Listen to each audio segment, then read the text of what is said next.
when you join a hippie sex cult, you'll find yourself on the side of the road.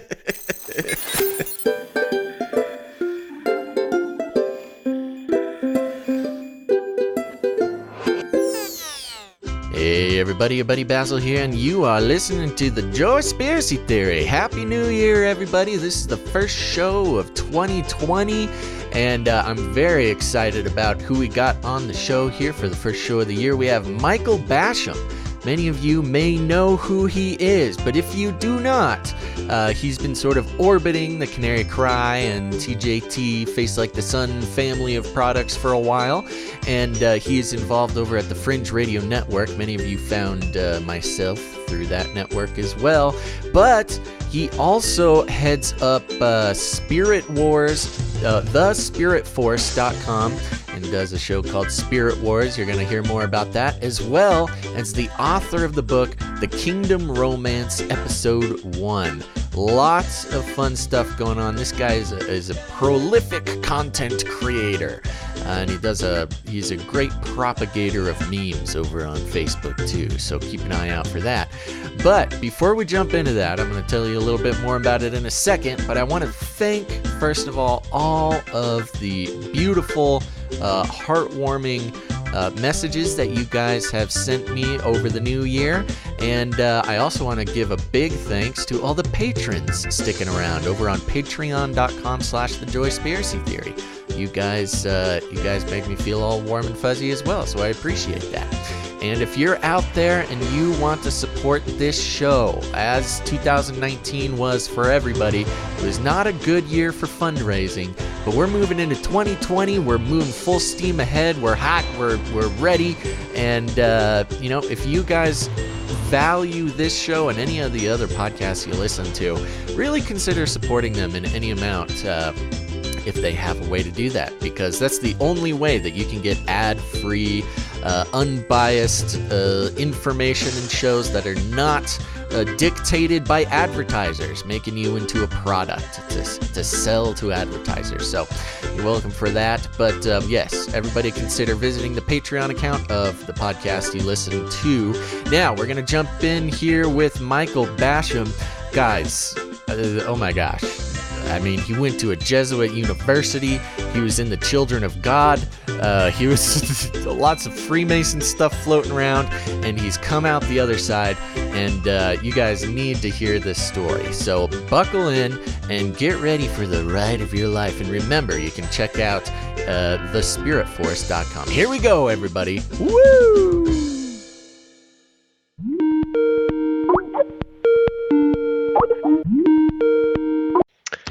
Hello, is this Mikey B? Yes, sir. What's up, buddy? How you doing? Doing great. Just really excited to get to talk to you finally. I'm excited you're on here too. I mean, it's amazing what employing a fancy technological scheduling application can do, man. Dude, that thing is so nice. I'm going to have to get that. I know. All you listeners out there, you're about to feel the magic of not having to personally schedule something with me to make it happen. But, okay, we're going to get into this. But this is Michael. Michael, how you doing, buddy? Before we get into it, let me know what you're grateful for today. I was thinking about how to answer that, and I was thinking, all the standard things, like getting to be in Hawaii, having my wife, how we just had a new baby. Ooh. So the obvious things. But recently, honestly, the biggest thing I'm thankful for is just going through all the spiritual warfare and knowing that Satan hates us, and we've got good friends like you and wow, Basil and Gons, man, what an amazing... I've been listening to you guys for so long and a big fan of Joyspiracy Theory. Ooh. And I'm right now really thankful to have fought my way through the hordes of demons to finally get to talk to you. You did it, man. Your reward is now. I'm happy you fought your way through the demons too. This is fantastic. So, wow, you're in Hawaii, you say? Hawaii. Why? It's a long story. I came here last year. Uh-huh. I was able to get married thanks to being on the internet and meeting wonderful people. My wife was on my show, and I she just love was that. crazy enough to marry me. She I came to was Hawaii to get married. I was lucky enough to get married because of being on the internet. Yes, That's perfect. it's an Okay. amazing tool. Yeah, Yeah, that is so cool. What time is it over there? What's the time it's difference? I'm not sure what the time difference is. it's 1:30 p.m. Oh, that's So not that's bad at about all. three. What time is it for you? 4:30. Okay, so you're California time. Uh-huh. Yeah, yeah, we're doing it, man. Ooh, Wow. yeah. So okay, well, right on. So, I mean, we have kind of, as you mentioned, I mean, we kind of orbit around each other. We've been doing that for a few years, I'd say. See you on the Facebooks, and you're uh, affiliated with the Fringe Radio Network, as we have been also in the past. So let the people know if they're like, I know this guy's voice. I know his name. I know his voice. What do I know him from? Okay, well, thanks to just the very generous other people on the Fringe Radio Network that were kind enough to let me park my Spirit Wars stuff on there. Um, since 2016, we've been pretty much bi-weekly doing a show called Spirit Wars that was basically thanks to Matthew Miller. He's kind of like the blue alien from Galaxy Quest or Guardians of the Galaxies that abducted me. He's like, just saw your Facebooks. You were preaching the gospel to Taiwanese, and now you're coming here. And he had me on his show. And then by a fluke, Johnny Iron called me on Skype while I was driving in this like really hectic, busy freeway. Ooh, And I'm looking at my phone. It's one of my heroes. I've listened to him on your show and other shows. yeah. So then he invited me back in 2016. So we started the Spirit Wars show, and I got pretty much everybody in trouble and brought all these mystic Christians on there. And I think L.A. Marzulli left because of me, and like, all kinds You're of a things happened. troublemaker, man. You're a troublemaker. Yeah. Well, that's And good. We're all kind of troublemakers around here. People just don't like it when I wear a fake beard at conferences. So, same. I want a fake beard. I'm telling you, man, it's a life-changing experience. You feel like I can't really grow a beard. I I'm know. like, I'm gonna have to get a fake beard. Is that a thing, really? Like you can get like a You can get beard weaves. I have seen okay, videos of beard weaves, but no, I that's just cool. get mine from the secondhand thrift store after Halloween. That's the best time to buy fake beards. Here's Yes. a pro tip for everybody out there. If you want a good fake beard, you go to the thrift store after Halloween, because they end up with all the Halloween costumes that didn't sell at the pop-up Halloween costume stores. So there you go. You can use that for the rest of your life, and you'll think of me every time you do.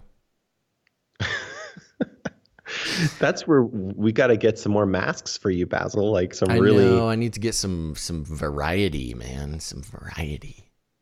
that old Mexican mask you did on Josh Peck's show must be really, It's totally after that gone. interview. I don't even know Oh, where really? it is. Yeah, it's become like iconic. That's what everybody refers to, because it's one of the only times I've ever appeared on camera.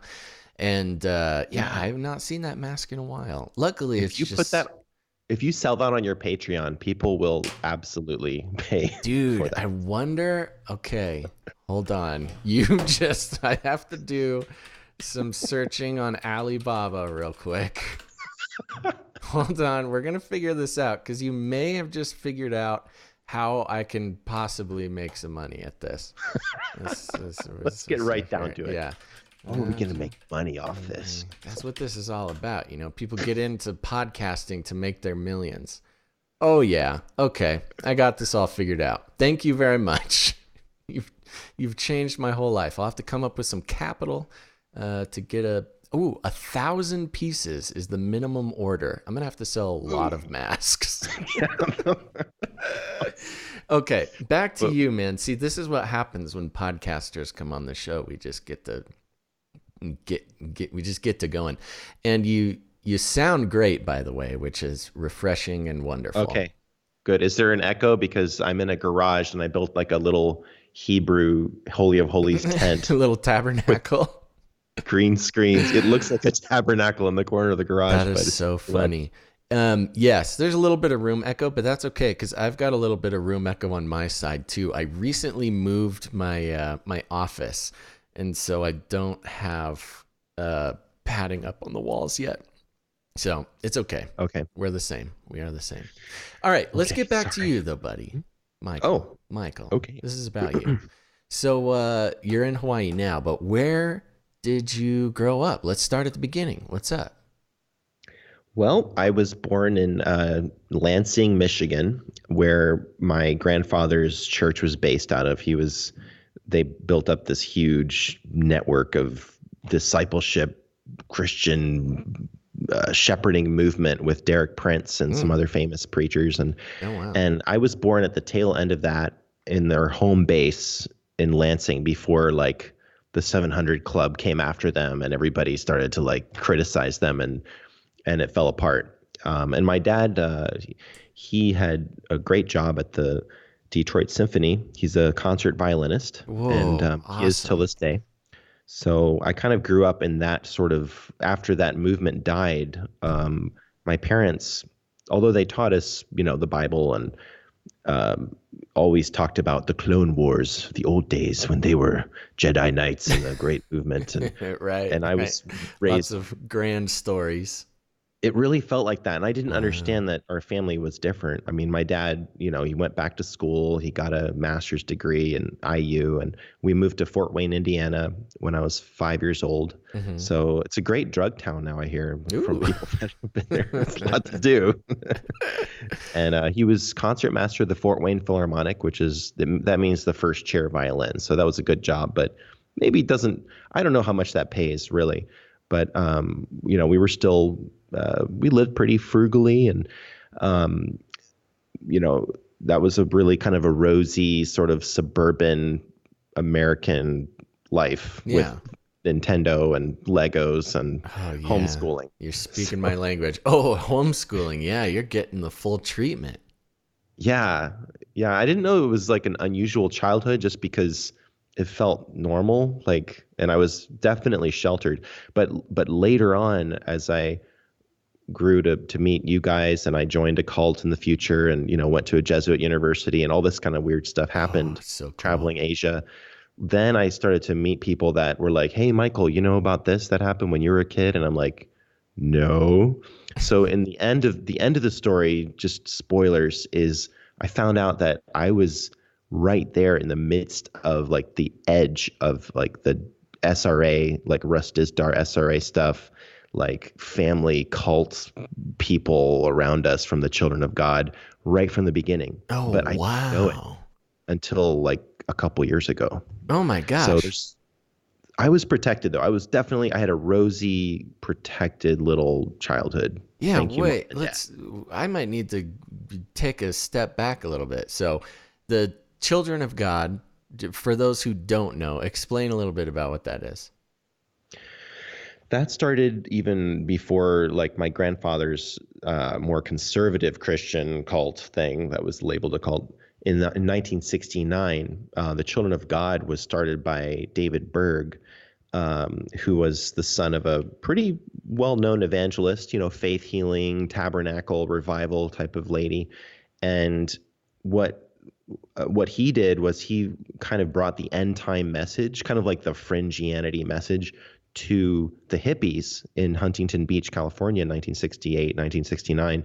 And his children kind of became like generals and leaders of all these dropped out hippies that then started an international movement of like a hardcore Christian hippies turned like militarized underground end time witnesses. And Yeah. I met them later on, but you can see like the Netflix documentary and you can see all the horrible stuff about them on the internet. And Yeah, there's all it's a sorts of pretty stuff about them. notorious Yeah. They're kind of the Yeah, quintessential apocalyptic Christian cult in America. they were. Yeah. Yeah, they're pretty much gone now. Like there isn't really any leadership left, and I was there to watch it die.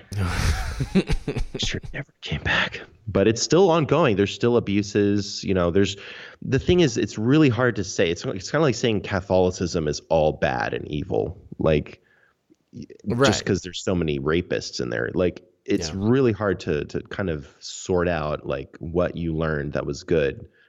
I mean, the people in it anyway. But my father and mother's pastor in the shepherding movement, different cult, different thing, was one of the first people to join. So he calls me up later on and he's like, listen, I need to tell you, Michael, that I was actually in the Children of God too. And it kind of freaked me out. And because my parents talked about him like the best person that they knew was this guy, Richard Dalton. Did an interview with him. Anyway, he shares his story about like what it was like in the early days to join like a bunch of hippies living by faith, just crazy, like running around with guitars, loving people into the kingdom. And then once you're in, you're like a soldier for good and for the apocalypse. And I mean, some of the end time theology was pretty good. It would be like Peter Goodgame like 10 years ago theology. If that brings it. I'm sure he'd appreciate that. I don't know. I mean, I met him. He's a great guy. We went to his church. He drove all the way across Oahu to bring my wife and I to go to his church. He's a great, great person. That's awesome. On a spiritual journey. I totally But agree. he does. Yeah, he talked about you guys too. He said to give you a big hug. And Ooh, that's fun. Kiss. Yeah. So what age were you when you were kind of brushing up against this? Well, okay, so it's just speeding forward. Like, our family moves to Florida. I go to high school finally, and it's like horrible, and I hate it. So I start learning Japanese as kind of an escape, and then that led me to Japan. And then I went to Japan in 2001, just before 9/11, and then I ended up going to a Jesuit university in Tokyo, which is like the equivalent of Harvard for the Japanese. They were like, to this day, they're like, you went to Sophia University? Oh, and it was a sister school of my dad's university. So I went for free pretty much. Wow. Thanks to my dad's hard work. Anyway, I went legacy there situation. Yeah, it was an amazing experience. I learned Japanese pretty good. I can talk Japanese sort of good. And I met a girl that was Japanese, but she was homeschooled, and she was like one of my cousins or one of my siblings, like really loving and really full of the Holy Spirit. And then she knew all this other stuff that I'd never heard of. This is when I was 20. So I was like, where did you learn this? I don't know if you want me to tell you this whole story, but I was basically 20 when I met them. Yeah. And then she slowly told me about the Children of God stuff. Oh, that's how. Okay, so that's how that got around. Wow. So and I was just an innocent little boy. I didn't know anything about all that kind of stuff. I gotta say, I've met a couple people who have had sort of brush ups with the Children of God, and it seems that it usually comes from girls. there's usually some sort of romantic connection that happens that way. They were flirty fished. Yeah, I met a guy who he was not a Christian and went home with a young lady and woke up the next morning to find a Children of God meeting going on in the living room. Wow. Yeah. So it must have been some guerrilla tactics to get people in the group. That tactic, and I can tell you not firsthand as if I was like in there in the 70s, doing that. Right. But I mean, my experience was pretty innocent. I mean, I dated this girl and then I was a Christian searching, looking through Rick Joyner stuff and hungry for knowledge, hungry for more of God. And so I forced her, I mean, the Holy Spirit really forced her to tell me about the family. They call it the family. Yeah, totally. And the way it happened was weird. It was like I was all excited about new information, new spiritual revelation. And I told her, she was like, I feel far away from my family sometimes because, I stopped living as a missionary and I went to school and we're not really supposed to go to school. And I'm like, don't worry, you'll always be a part of the family. And she's like, what did you say? You'll always be a part of the family. You know, God's family, like all the Christians everywhere. She's like arguing with God, like, I wasn't going to tell him, God. Why are you doing this to me? I'm like, tell me what. That's funny. You were dropping some code words that were triggering her. Yes. Wow. Yes, it was like programming. And she had emotional issues for sure. Yeah. Like she definitely been through stuff, which I see now. But man, I wanted to know about more of like, how does the Bible work and how do you use keys of the kingdom and communicate, right. You know, Jesus directly and stuff. I mean, it was cool stuff. Yeah. I still use it. Yeah, but so it's you're quite the searching type of dude. And so let's take a couple steps back. So that's very interesting. I'm always happy to talk to someone and learn more about brushing up with the children of God and other interesting groups like that. But as a kid, I mean, you're kind of in this what's the best way to put it? I don't know. You're in this sort of legacy family, as far as, you know, your group is concerned. What was that like just directly with your mother and father? I mean, was there a lot of pressure attached to that? What was it like? Well, my grandfather was a Baptist minister that turned, you know, one of the pioneers of like the deliverance ministry and all this. And then he died abruptly, like when I was 5 in 1989. His wife, my grandmother, just died last month as well. So it's a pretty good time to talk about this. Our family always had an air of kind of sadness when it came to talking about the old days. And I grew up just hearing stories, again, like from the Clone Wars, like, remember when we used to do this and remember that meeting and remember these talks. And then there would be boxes and boxes of sermons, taped sermons of my grandfather's that nobody even ever touched. And I didn't understand why we weren't more like proud of that, although we were, but we weren't willing to do anything with it. It was like, we're just kind of rogue wandering Christians that show up at any random church. But it was like, back in our day, we used to rule the galaxy. You know, we were taking over all of America and, you know, your grandfather. And it's weird because like I wasn't even born yet. And I'm hearing all these stories about like things that as if they just happened yesterday. Like, you know, he was betrayed by so-and-so and this happened. And it's like, whoa. Like, wow, just such a deep, rich history. It's like too much, you know? And I was like, I need to learn the Bible like separate from this. So I got in like Oswald Chambers and C.S. Lewis. When I was in Japan, I got C.S. Lewis's autobiography. And then I found out about G.K. Chesterton from Lewis. And then I started reading him. And it was like, there was kind of a weird cloistered, like almost like a, what is that word where everybody's like, your family's all marrying into the family feeling? Like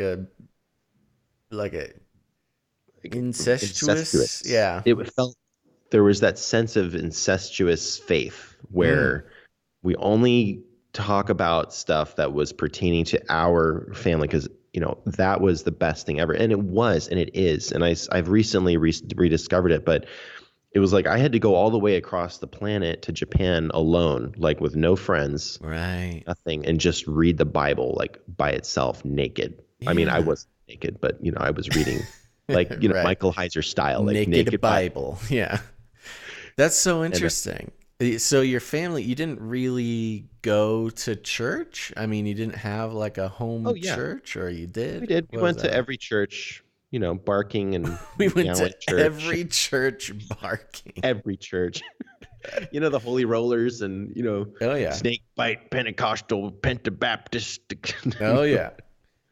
Dead churches, live churches, you know. You would just cruise around and you didn't have like a home church situation. Well, my dad, and this is another thing about our family, like my father really went into some heavy depression when my grandfather died. It was like Obi-Wan died, you know. It was like, no, you know, and he looked like Obi-Wan. Like you look at Obi-Wan in the first Star Wars, that is him. Like that is exactly what he was like and what he talked like, except not a British accent. He was a, and so when my grandfather passed away, you know, my father rediscovered his faith one day through Bach, through classical music. And then he ended up going to Germany and went to Bach's church. And he has a piece of Bach's church on his desk that had fallen off and was like being, you know, reconstructed. So he Wow. took a piece. It's like his faith was rebuilt through listening to specifically. And if anybody hasn't heard this yet, you need to set aside a couple hours one day and listen to St. Matthew's Passion. And it's one of the most beautiful, epic works in all of human history ever. And he listened to it and he just wept and rediscovered God through St. Matthew's Passion. That was how we became Lutheran for a few years. So that was kind of a mess going to Lutheran churches. I noticed that like Sunday school, they had an Atari. So I like going to Sunday school. Oh, that sounds awesome. You know, but mom and dad weren't happy about that. They're like, you're playing video games during Sunday service. But dad, they had an Atari back there. Yeah, that sounds like a blast. Oh my goodness. But Lutheran church, so it's kind of, was it like the high church type of deal? Like the Like classic robes big old. and It was pretty. It looked like a Catholic church to me. I mean, yeah. you know, big statue of Jesus and Yeah. the apostles in the front, and really uncomfortable pews and big echoey, you know, Oh church yeah. room, High church all the way. and like kids that want to like stalk you and pounce on you in Sunday school because you're different and you're homeschooled, and Oh no. that was fun. I pulled a knife out one day. I just happened to have a little knife when I was 7 years old, and Okay. a bunch of Lutheran kids jumped on me, and I got them off, and I backed up into the back of the room and yanked out my Estonian reindeer bone knife that my grandmother gave My me. God. My grandparents are Estonian. And right then the Sunday school teacher walks in. Yeah, no Sees kidding. me, like, Thank God. It was threatening. I wasn't gonna hurt anybody, was but it was like, getting rowdy in there. yeah, I was kind of maybe not very socially like used to being with kids that. So Yeah, well, high anyway, school will do that to you. yeah, I'm sorry. was- Homeschool, yeah. Um, yeah. wow, well that's really, I mean, what were you like as a kid? I mean, maybe you just mentioned it, just kind of socially awkward or I had a lot of good friends. I am still pretty socially awkward, but what usually ends up happening is I'll be like the weird kid, and then like at the end of the semester or the end of the term or whatever it is, I'll end up like befriending the cool kids. Like I don't know why. Literally, it would always happen. Like the jock or the, you know, the most popular kid in school or like the coolest podcaster. And I'm talking to you now, so You've made it so far, man. this is like. You know, when I get to heaven, Jesus is going to ask me what I did with my life. Like, I was on Joyce Spiritual Theory. Oh jeez. I don't know, man. I don't know how far all that'll get you. If all these people who are angry at me for wearing fake beards get any words in, I might have some explaining to do. What if you get to heaven and Jesus was like, everything was fine except why the fake beard? The fake beard, man. You almost made it. I'm sorry, you're off the list. Wow, that's so interesting. Okay, so you had quite the range of church experiences then. Yeah, we went. Well, needless to say, we left that church after that, like giant. After the knife fight. The knife fight. When you were on the lam, and you had We to went- lay so- low for a while. We did. We became Presbyterian. I mean, my parents were probably like, they didn't know what to do with me. Oh wow, yeah. Like, get him somewhere, find something for him to do. When we went to Presbyterian church, though, that was another dead church, frankly, to be honest. It was kind of it turned into a community thing, and then we would rarely go, and then we'd be like, let's just have church at home, and then we would go there to kind of meet people. And I had a kind of an awakening experience when my brother, he took the HPV vaccine and he got severe epilepsy like within a month. Oh no. So that sort of ended the rosy childhood of like perfect family, everything. And 2001, my cousins got divorced and moved in with us, like 7 of them. There were just huge amounts of people in our house, and it was a very dark time, and Lord of the Rings was out. So we were like always equating like our spiritual battles to like the Lord of the Rings stuff. Wow. To this day, it still sticks. But Oh, yeah. I mean, really it still makes it into sermons all over the country. I know. What would Frodo do? See, I'm a cool pastor. I know, right? Ugh. Well, after a while, that got old though. Like you go to those churches and everybody like worships C.S. Lewis, and we didn't know where to go. And I met the Lord through that dark time. Like that was where I started to realize, like, when I open this Bible, Jesus speaks to me through it, and weird like coincidences happen. And we started to have supernatural experiences too, like weird, like demonic deliverance stuff and things that I'd heard about as a child, but like now I was experiencing them. Oh, that's interesting. Yeah, tell me about that. Sure. Well, I was, 16, 17, one of those really idealistic new Christians who thinks he knows better than everybody else. But I was reading the Bible all the time, I was studying it. And then I found a video cassette of my grandfather's, which I don't know where that went, but he tells you how to get a self-deliverance. And so I'm watching this thing late at night in the woods in Florida, and my room was like a separate barn converted to a room. So I was able to kind of have my own privacy, and we have a huge house, huge family, big estate, forest in the backyard. So I'm watching this thing, and it says, well, if you want to get deliverance, just go somewhere private, maybe go into the bathroom or somewhere quiet alone, and just worship the Lord, get into the Spirit. And I did all these steps. And then here, if there's any like demonic name that manifests when you take authority in the name of Jesus, and be like, if there's a demon that's hindering me, I command you to tell me your name in Jesus' name. And then the first thought that comes to your head, just rebuke that demon and order it to leave in the name of Jesus. And then get ready for maybe some convulsions or some black bile. Oh my God. Or maybe just a burp or a fart or a hiccup. So I'm like, all right, I'm trying this. I'm going to face my fear, which was always like experiencing something like that. Oh, totally. So go in the backyard. This is like so smart. Like go into the dark backyard at night alone and, find a quiet place and, start praying and go through the things. And I heard this first thing that popped in my head was pride. Like, okay, demon of pride. All right, sounds good. All right, in Jesus' name, I command this demon of pride to leave in the name of Jesus. Amen. And I'm just kind of kneeling there in the sand, waiting. And then as soon as I finished praying, like 3 clapping sounds or popping sounds happened behind me, like in the dark. Like I get goosebumps just remembering it again. Yeah. And because I was crazy. Like now I would probably know better than to go out into like the mountain in Hawaii alone and start invoking demons. Yeah, I was going to say. It was just like 17-year-old, little Basham. So anyway, I'm just like, I guess that's a sign. And I start praising God and then just not daring to turn around, but fire ants started biting me, and I'm like, okay, I got to get up. Oh my God. And so I stand up and I turn around and there's nobody there. And it's like Florida nighttime, like grassy, you would hear someone. It's a quiet place. The grass is all crinkly, the leaves.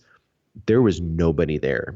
And that was the first experience like that. And I noticed a change. I noticed like I was able to more easily just be totally dumb in public, talk to people about Jesus anywhere, look like a fool. I didn't care anymore about my image as much as I used to. Yeah, so the pride thing really kind of fell off.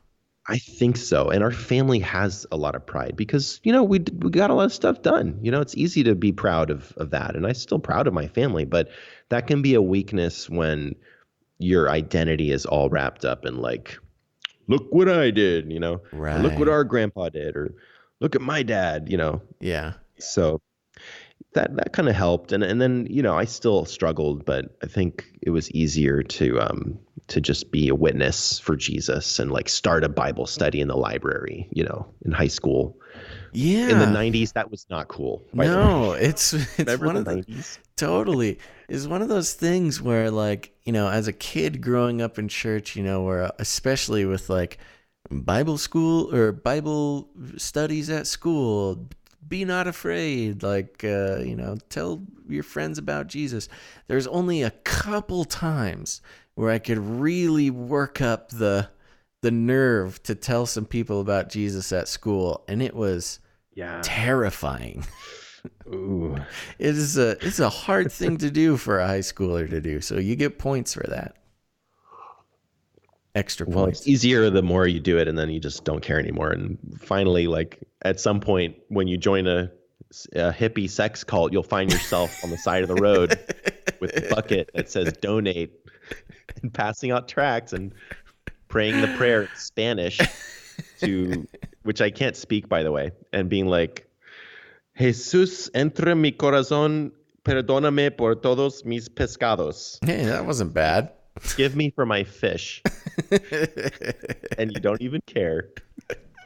Pescados and pecados, or how do you say sins? I don't know. I'm proud of you for knowing as much as you did. I got a C in Spanish class because I promised my teacher I wouldn't take Spanish 2. So she passed me. Yeah. I did so bad, and she hated me so much. She passed me just so I would promise not to come back. Blackmail. Yeah. It or worked. Something. That's it hilarious. worked. It was mutually beneficial arrangement. But yeah. Have you traveled? I wanted to interview you. I don't know why you're interviewing me. Well, I want to know. I'll come on your show for that. That's what really? we'll do. Yeah. Awesome. Yeah, you're not going to interview me on my own show. What do you think this is? You think you can just walk onto my show and take over? Mikey B. That's true, actually. That's good etiquette for shows. Yeah, I mean it's hard to do. When I go on other people's shows, I tend to go into. I have to work very hard to not go in host mode. Oh wow, Yeah. That's true. Actually, Yeah. I never thought of that. I know it's very tempting to go into host mode, man.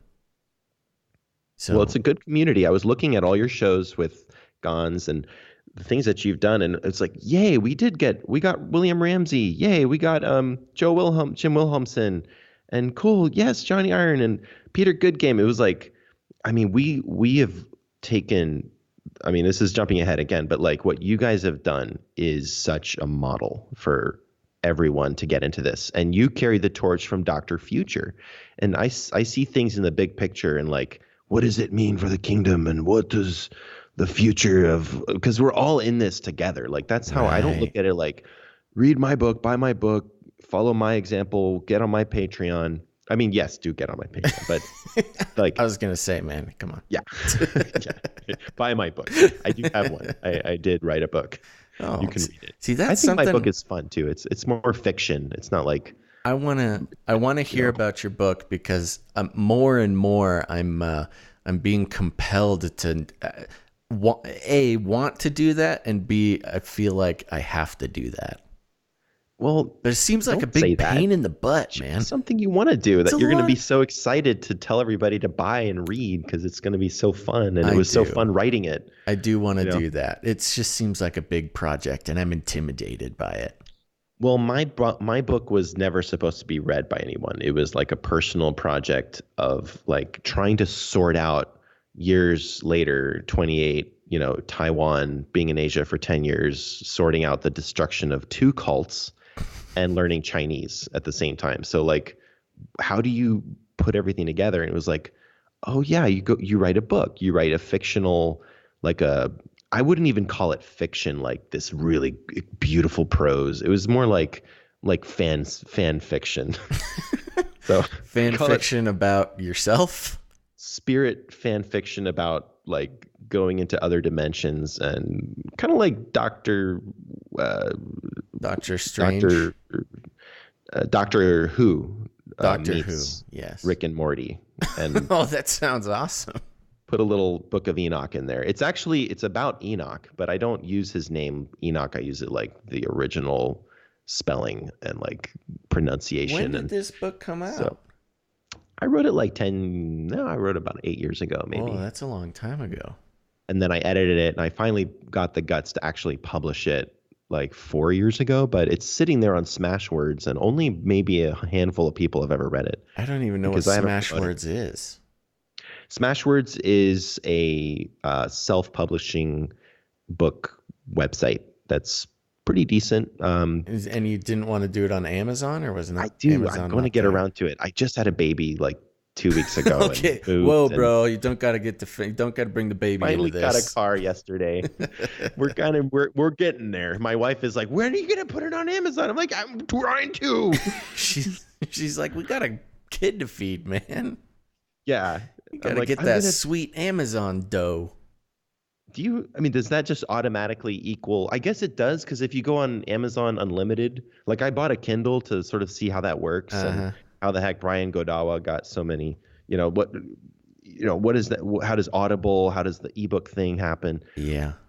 I have no idea. I'm just assuming you can make some money on Amazon. Actually, from what I hear, unless you're selling millions of copies, you're really not making a ton of money. Right.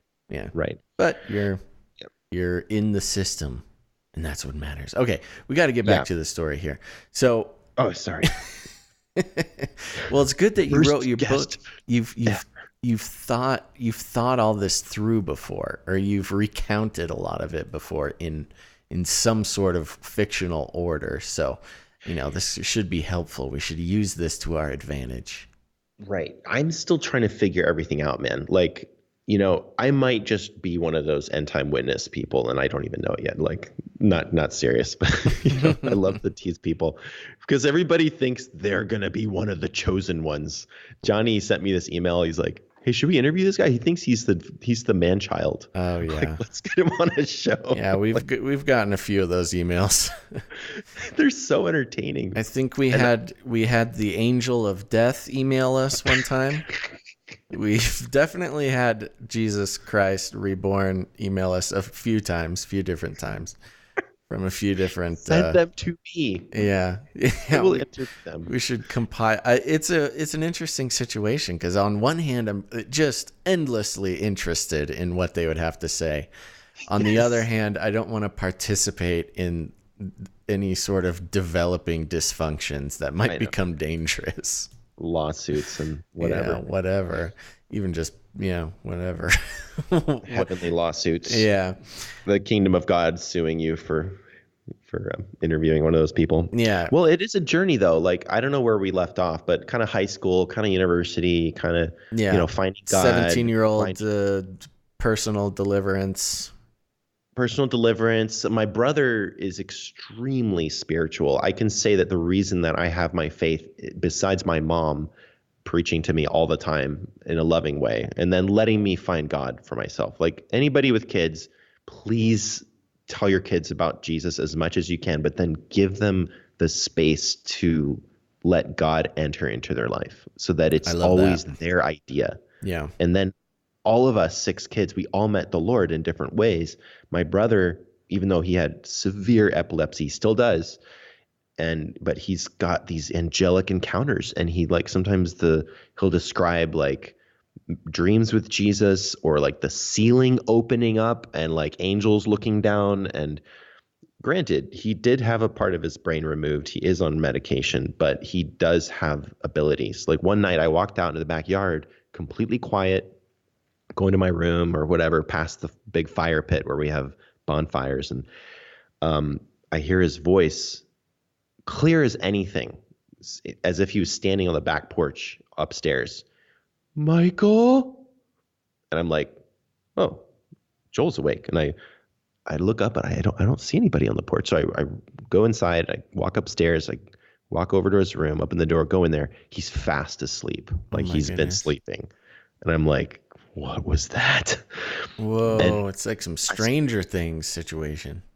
Yes. He's in the upside down. That is exactly what it was like. And there's all these weird things like that. Dreams, my cousins having experiences. when they were living with us, just kind of prophetic stuff coming true. Mm-hmm. For me, it's been very scientific. My other grandfather was a scientist for DuPont. And going through the scientific method is extremely important when navigating the spiritual stuff. So even if it doesn't make sense, like taking copious notes, dating scriptures that you've read, reading, I mean, not, going on dates with scriptures, but, writing dates. This is some like true love wapes stuff, man. So just go on a date with the Bible. Well, kind of. I mean, it's your personal romance with the Bible is my boyfriend. That whole thing was so bad. And that was the other thing, was like I couldn't get a girlfriend too because it was just too awkward to bring a girl home into our like extremely conservative sort of feel. That would be weird, isn't it? And I had like the cheerleader calling me, like trying to just maybe be friends. And she had to ask me if she could borrow the book on tape of C.S. Lewis just to talk to me. That's how like religious I was. You must be a pretty good looking guy. I was really awkward and skinny and like dorky and always being bullied in high school. So I didn't think any girls could like me. It was pretty sad. Then yeah. Well, that's where we all kind of were. Yeah. I mean, that's the thing is like people should just set up like ways for people to court. Like if only there were sort of social functions where. If only there was an app on our phone or something that we could just kind of flip through individuals, maybe flip them left or right and decide if we wanted to meet them or not. And what could possibly go wrong? What could possibly go wrong? Strangers on the internet. Yeah, so you've kind of been surrounded by all sorts of supernatural experiences. Well, they take place over months, but yeah, like I saw a ghost in China, like by my bed. Ooh. I've had dreams that literally came true, like as soon as I woke up.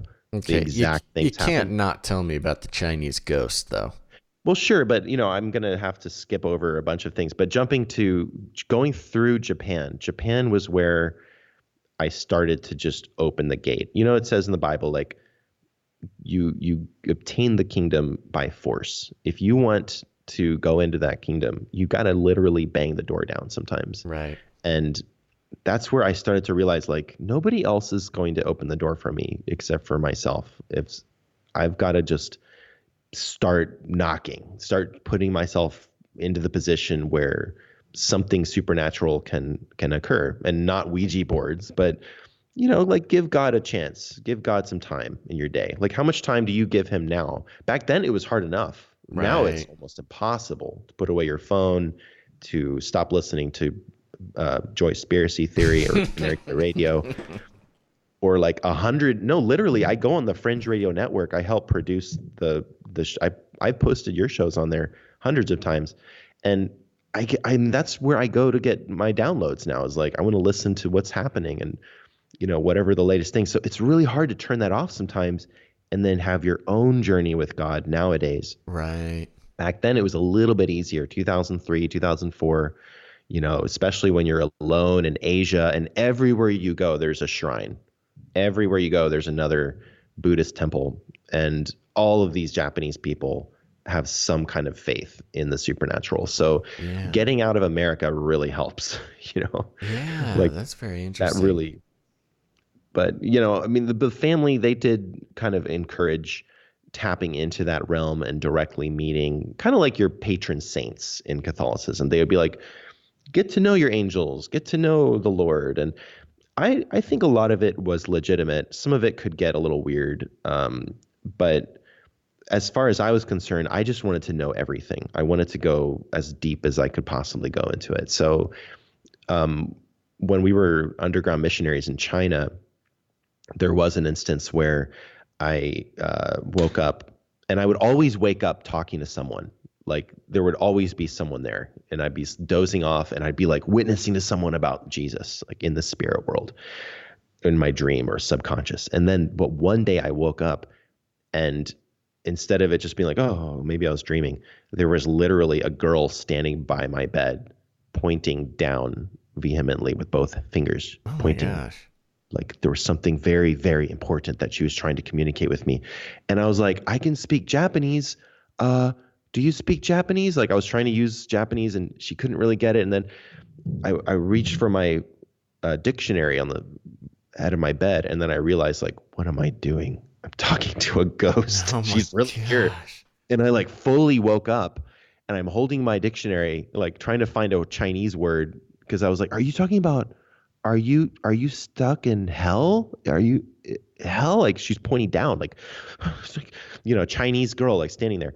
And then I'm like, what the freaking, and there was like the blue light from the computer in the room and like a night light. I was sharing the room with two other guys in this Chinese missionary base near the border of Siberia. So they massacred people there during the Cultural Revolution. Wow. Yeah. The Japanese killed a bunch of people. So there's so many, trust me, there's got to be so many ghosts there.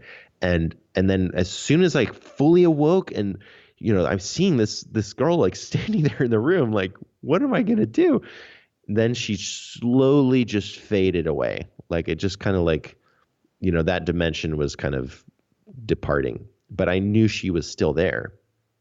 And so I tuned into, you know, Holy Spirit channel. I'm like, God, what do I do? And he was like, just pray for her to get saved. You know, just pray for salvation. And it's like, okay, well, I'm, you know, call on the Lord now to just and I was still tired, actually. I was kind of groggy, and I didn't feel fear was the thing. It wasn't like a weird feeling. It was just like a shock, but it wasn't like, it didn't feel evil for some reason. It just felt like this is happening now. So, all right, Lord Jesus, please save this ghost, help her to perceive the gospel. And wow, that's interesting. Yeah. And then I had a dream with her. She like jumped into my dream and she like came back into my life and went to my house in Florida. And it was like a time travel dream where she was getting, I think she was kind of getting healing or, you know, and this is the thing, like, I don't know what people believe about this, but like, is it because in China, the culture is all about their ancestors and praying for their dead. And you know, when you shut that off, all of a sudden, there's all these ghosts around that are just wandering around in like a purgatorial dimension. And I noticed in China that a lot of the ministry turned into like a ministry to not the dead, but well, ghosts, like getting them Jesus instead of that is so interesting. Food. And that was just my personal experience. I noticed, I studied some Jesuit histories about the missionaries like 300 years ago, 400 years ago. They actually were starting to do that too, but the Pope didn't like it. And he outlawed all praying for the deceased. And then basically at that point, China almost became Christian. These were the figurists who also believed that Enoch was the father of China. And they figured out like all this stuff about Chinese lore, and that's another rabbit trail I could talk about. But yeah, you are breaching some subjects that I've never heard about before. Right? So that is fascinating. So cool, I kind of want to dive into it, but we could probably fill hours just with that. But the theory is that Enoch is I can handle 20 minutes. The I Ching is not how you pronounce it, but it sounds cooler. Like the iPhone or the iPad. Okay. The I Ching is the most ancient Chinese book. And the figurists in ancient China, Jesuit missionaries, they must have been evil.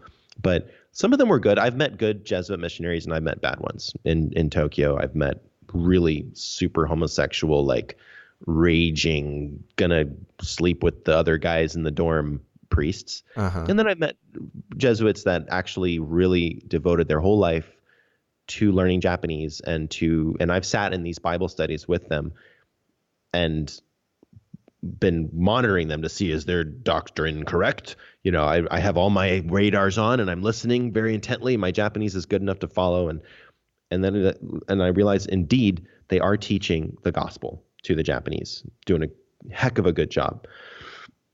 The figurists were a group of Jesuits that the same. They went to China and they studied all the Chinese ancient lore and all their books and religions, and Taoism was the main religion. They have a little Buddhism, but mostly it's all about Taoism. And in Taoism, uh, there is the I Ching, which is the book of changes, and that book is full of these weird hectograms and design patterns of like one full line or a one breaking line. So if you look at the flag of Korea with the yin yang symbol in the middle of it, Right. those little patterns around the yin yang symbol, that's a hexagram. And they would use those hexagrams coupled with the proverbs of wisdom and different things in the book to fortune tell, to get fortunes. But that wasn't the original use of the book. That's just the only reason that we still have that book, because China burned all their other books like tons of times. They had terrible kings that would just destroy all their literature. So, but that book was like, oh, it's a fortune telling book. It's fine. We'll keep it. That book was written by a guy called Fuxi or Fui, who is kind of a legend in China. You know, they have their video games and they'll still like use their legendary characters as. So if you ever played like Three Kingdoms, you'll probably see him as one of those guys. Oh, interesting. That's the word. He just keeps popping up. A lot of them do. And these are more rabbit trails, but I've met a lot of these ancient beings in little cosmic mystical prayer journeys and stuff.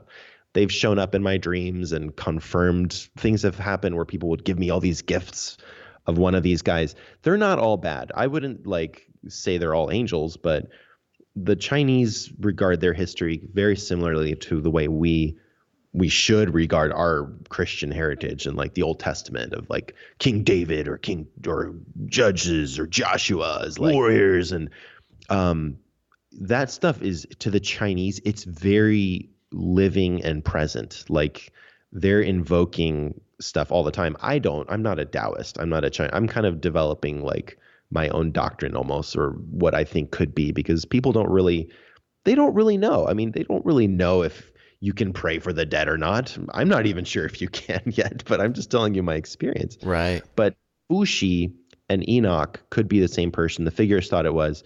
The two similarities are this: Fuxi lived during the time of a giant flood in China. He lived at a time where there were new, technologies like farming and writing that were being established. He's known for that. He is very intertwined with the creation of humankind, and he also never died. He was taken to heaven and still lives in heaven. So the same thing with Enoch, obviously, lived just before the flood, lived in a time where the fallen angels were bringing all this technology, and writing was one of them. I believe legend has it, and farming. And he was obviously taken to heaven. So very, very possible that the Chinese, who regard Fuxi as the father of China, like their ancient daddy from like 5,000 years ago. 5,000 years is about when Enoch was around. Yeah, right. Wow. No, seriously. You talk to these people in Hong Kong, they're more open to this stuff for some reason. But I never learned Cantonese, but it just sounds funny. You want to know the truth of China? Very ancient time, Fuxi. That's pretty good. Just watch Bruce Lee movies and you'll start talking like him in no time. Let your finger point to the moon, and that is how you move like the water. They do. Mandarin is way more like flowing and like, 我是一个台湾人，你叫什么名字? That's like a little bit more normal. Ooh, Japanese is also very sultry. Nice. So nice. Yeah, their language is very enticing. I would still be there learning it if everything hadn't gone to hell in a handbasket 2 years ago with lawsuits and kidnappers and pedophiles, and that's the last part of the story. Oh my gosh. I was there to see everything burn. Oh, okay, we'll get there. So that's Enoch in China. Yeah, that is so interesting. Yeah, that lines up pretty well. Now, I gotta ask you, do you get a lot of, how many times a day do you have to field emails about how you're a Jesuit shill? I'm really disappointed that I still haven't even got one of those. Really? And I'm fishing for them. I'm like, Jesuit school? Come on. Met the children of God at a Jesuit school? Nobody's biting.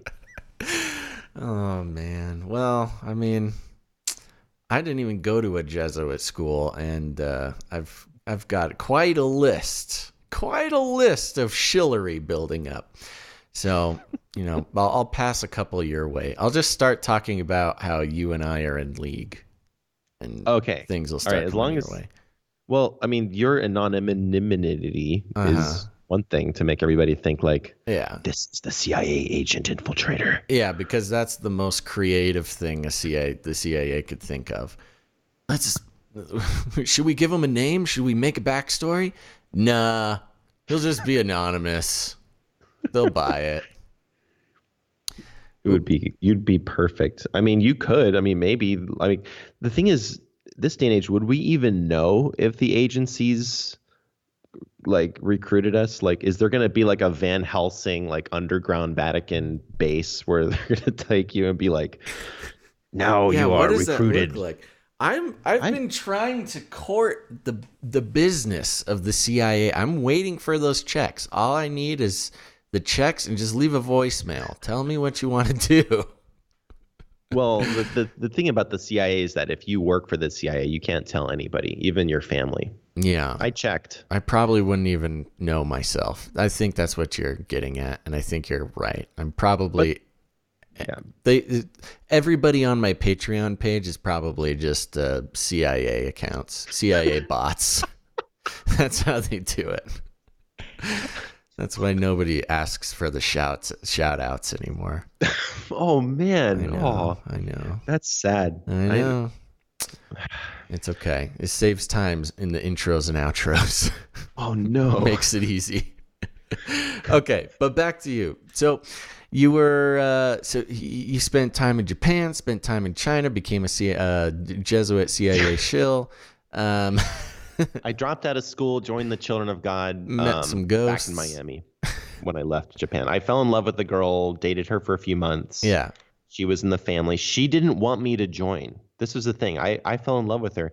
She did not want me to go to the family. So you actually joined the Children of God. I totally cold turkey everything. It took me about a year. Estonians, it take us a long time to decide, but once we decide, we go all in. Wow. I lost all my Christian friends when I did this, but it was like, look, I can't explain this, but I've seen too many supernatural miracle things to suggest that this is the Holy Spirit, and I've got to at least try this. And I also felt like it was kind of at the end of the road as far as when I met these people face to face, when I would go to their communes and see all the homeschoolers and all the young guys and young ladies, that they were not having sex orgies. They dressed cool and normal, and they seemed to be very comfortable, making innuendo kind of jokes, which I wasn't used to at first, but it was really kind of what I needed after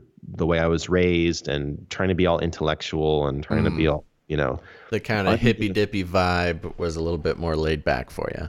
But the thing was, yes, but their writings, if you read any of David Berg's writings, the Mo letters, which I've read thousands of, they're so normal cowabunga California talk, but they're discussing everything about the Illuminati, which nobody was talking about the Illuminati in 2004. Yeah. They laid it all out. And then it was but we are the end time church, and we've got all these spiritual weapons and know-how and training, and we can live by faith and literally go to any country and survive and preach the gospel and witness to billions of people. The number of tracts that we distributed and souls that we got saved, because I dropped out of school in Miami in 2004. I was like, bye, Mom, bye, Dad. I'm going to go be a missionary for Jesus, and you better not say anything or I'm gonna be angry. And they're like, okay, son, just whatever, just be, could you just, okay, here, fine. You're going to be a missionary. Could you please drive this car to your aunt's house in North Carolina she just bought? And if you have all this free time, we're all busy working here and you're sitting around reading the Bible all day. And could you just do this favor? So I'm like, yeah, sure, Dad, I'll do it. I jump in the car. I paid off all my credit card debts from Japan and kind of sealed everything and stopped going to university and dropped out of school my junior year. And then I'm on the road and I'm driving with like Alexander Scurby books on tape and everything like set, ready to go. And I'm driving all the way up with the promise that my aunt was going to pay for me to go back to Miami to join the mission base there. Long story short, I get there. She's been the whole time screaming at me, calling me, saying, WTF, you spent all the money taking that detour through the Smoky Mountains, and now we're going to have to keep you here with us for the whole summer doing yard work for your uncle who's disabled right now. And I was like, dear God, what have I gotten myself into? But it was intense. And I was like, but God, I know you want me to be a missionary. And then I get there, listen, I'm at the end of Alexander Scurby tape, trying to find their house, kind of emotionally drained, haven't slept for 2 days. Driving from Florida to North Carolina takes a long time. Yeah, and wow. I get there and there's 3 of the missionary guys that I had just met in Miami right on the street where I was about to turn to drop off the car. What? And I'm like, I pull up there and to this day, they think I was onto them, like trolling them. And like, they can't believe that I didn't know that they were there or anything. I'm like, what are you doing here, Jason? Crit? Prayer? And they're like, what are you doing here, Basham? Like, what the heck? And I was like, hey, are you guys going back to Miami anytime soon? I'm like, yeah, we're just here to visit our dad and we're going to raise some funds. They were on the street doing a fundraiser, with the can. Gosh, that killed your pride. Want to support missionary work? Here's a tract. That will save you from pride, I tell you. So they're doing that, but that's how I found them. And they're like, well, we're going to go back in a week. So here's our phone number. And I was like, great. Okay. Can I get a ride back? You got an extra seat? And I'm like, yeah, sure. So I'm like, great. So I go to my aunt's house. I help her do yard work for a week, not the whole summer. Everything's okay, and then they pull up in this nice Cadillac that somebody had donated to the group. And, us 4 crazy hippie 21-year-old guys on a road faith trip all the way down to Miami, just out of nowhere, boom, everything worked out. And then I was officially in the group, and that's how I joined the family. That is a classic family. I dropped out and joined the family testimony. I've heard hundreds of those, of the other guys that joined in the 70s. So there was a legitimate serving God atmosphere that everybody craves. Like, everybody wants to be a part of some secret society of like end time prophets. And right. And I got to find power and things like that. And there were miracles, but there were also some deep, deep issues that I didn't really discover until it was too late. So, but I will still stand by what I saw, and I will still honor the people that joined that weren't into, the sexual, like perverted, pedophile stuff. There were those though. And that was what I found later to be the biggest issue. But for the first few years, everything was golden. It was like that Berserk manga, the Guts joins the Band of the Hawk. And if anybody knows that manga, it was just like that. Anyway, only 10% of your friends are going to know what that is. I was going to say, I wish I was in on that reference, man. I feel so alienated, but you out there who didn't understand. And, yeah. Well, you moved all the way over there, so you were a dedicated anime nerd. Yeah, I kind of moved there to prove that I wasn't, because all my anime friends were like just into anime all day, and I was like, I'm into anime, but I'm not learning Japanese to be an anime nerd. I'm gonna really, try to win Japanese to Jesus and stuff. So there's that spirit of pride, man. Yeah. still trying to prove myself. That is so interesting about the Children of God thing. I mean, yeah, that is. I mean, I don't know much about people dropping out and joining the Children of God, but that sounds like it. How long were you with them? I basically left completely cold turkey from any contact, direct physical communication or meeting with anybody that was in it. Almost just only a year ago, but that doesn't really count as far as like membership was very hardcore. It was very strict. It was very coveted if you could actually get all the way in, but it was like the Marines or like the Navy SEALs. Like they were extremely regimented, extremely disciplined. Not a whole lot of time for sex orgies in my experience of the Children of God. It was mostly witnessing, cleaning toilets, washing dishes, doing really embarrassing things for money, and, traveling everywhere by faith. Like Hurricane Katrina hit us 2004, I think, 2005, and then we went to Orlando, and I was straight FD. It was called full-time disciple. And anytime you would meet somebody that was like lower membership, it was like, you're just an Wow, there's member. Some solid rankings. You could pull rank on people. It's, you know what? If we ever figure out a way to rank people with fringianity, it's going to create the most horrible cult. People will die for it. And then they will sue us. That's so interesting. So there's kind of this a lot of weight put on status then. There was, yeah. And so I was full-time FD for 2.5 years. Like I managed to, and what we looked at it in retrospect was like, this was like boot camp. Like you should never stay in boot camp for more than like 6 months. Right. Yeah. It's supposed to be a short-term process. Yeah. And it had a lot of weaknesses to it, but it's still like we got so much done. I mean, we really did go anywhere, infiltrate anything. And you could argue that. What does that mean? What does that mean? Getting things done, infiltrating things, getting souls, training disciples, growing the group, taking care of your family, fellowshipping, reading the Bible, engaging in spiritual warfare, getting prophecy time. Okay, everybody, we're done with our Bible studies. Now, everybody, go into your private chambers. And we're going to hear a word from Jesus, okay? All right. And I'm like, what are we doing?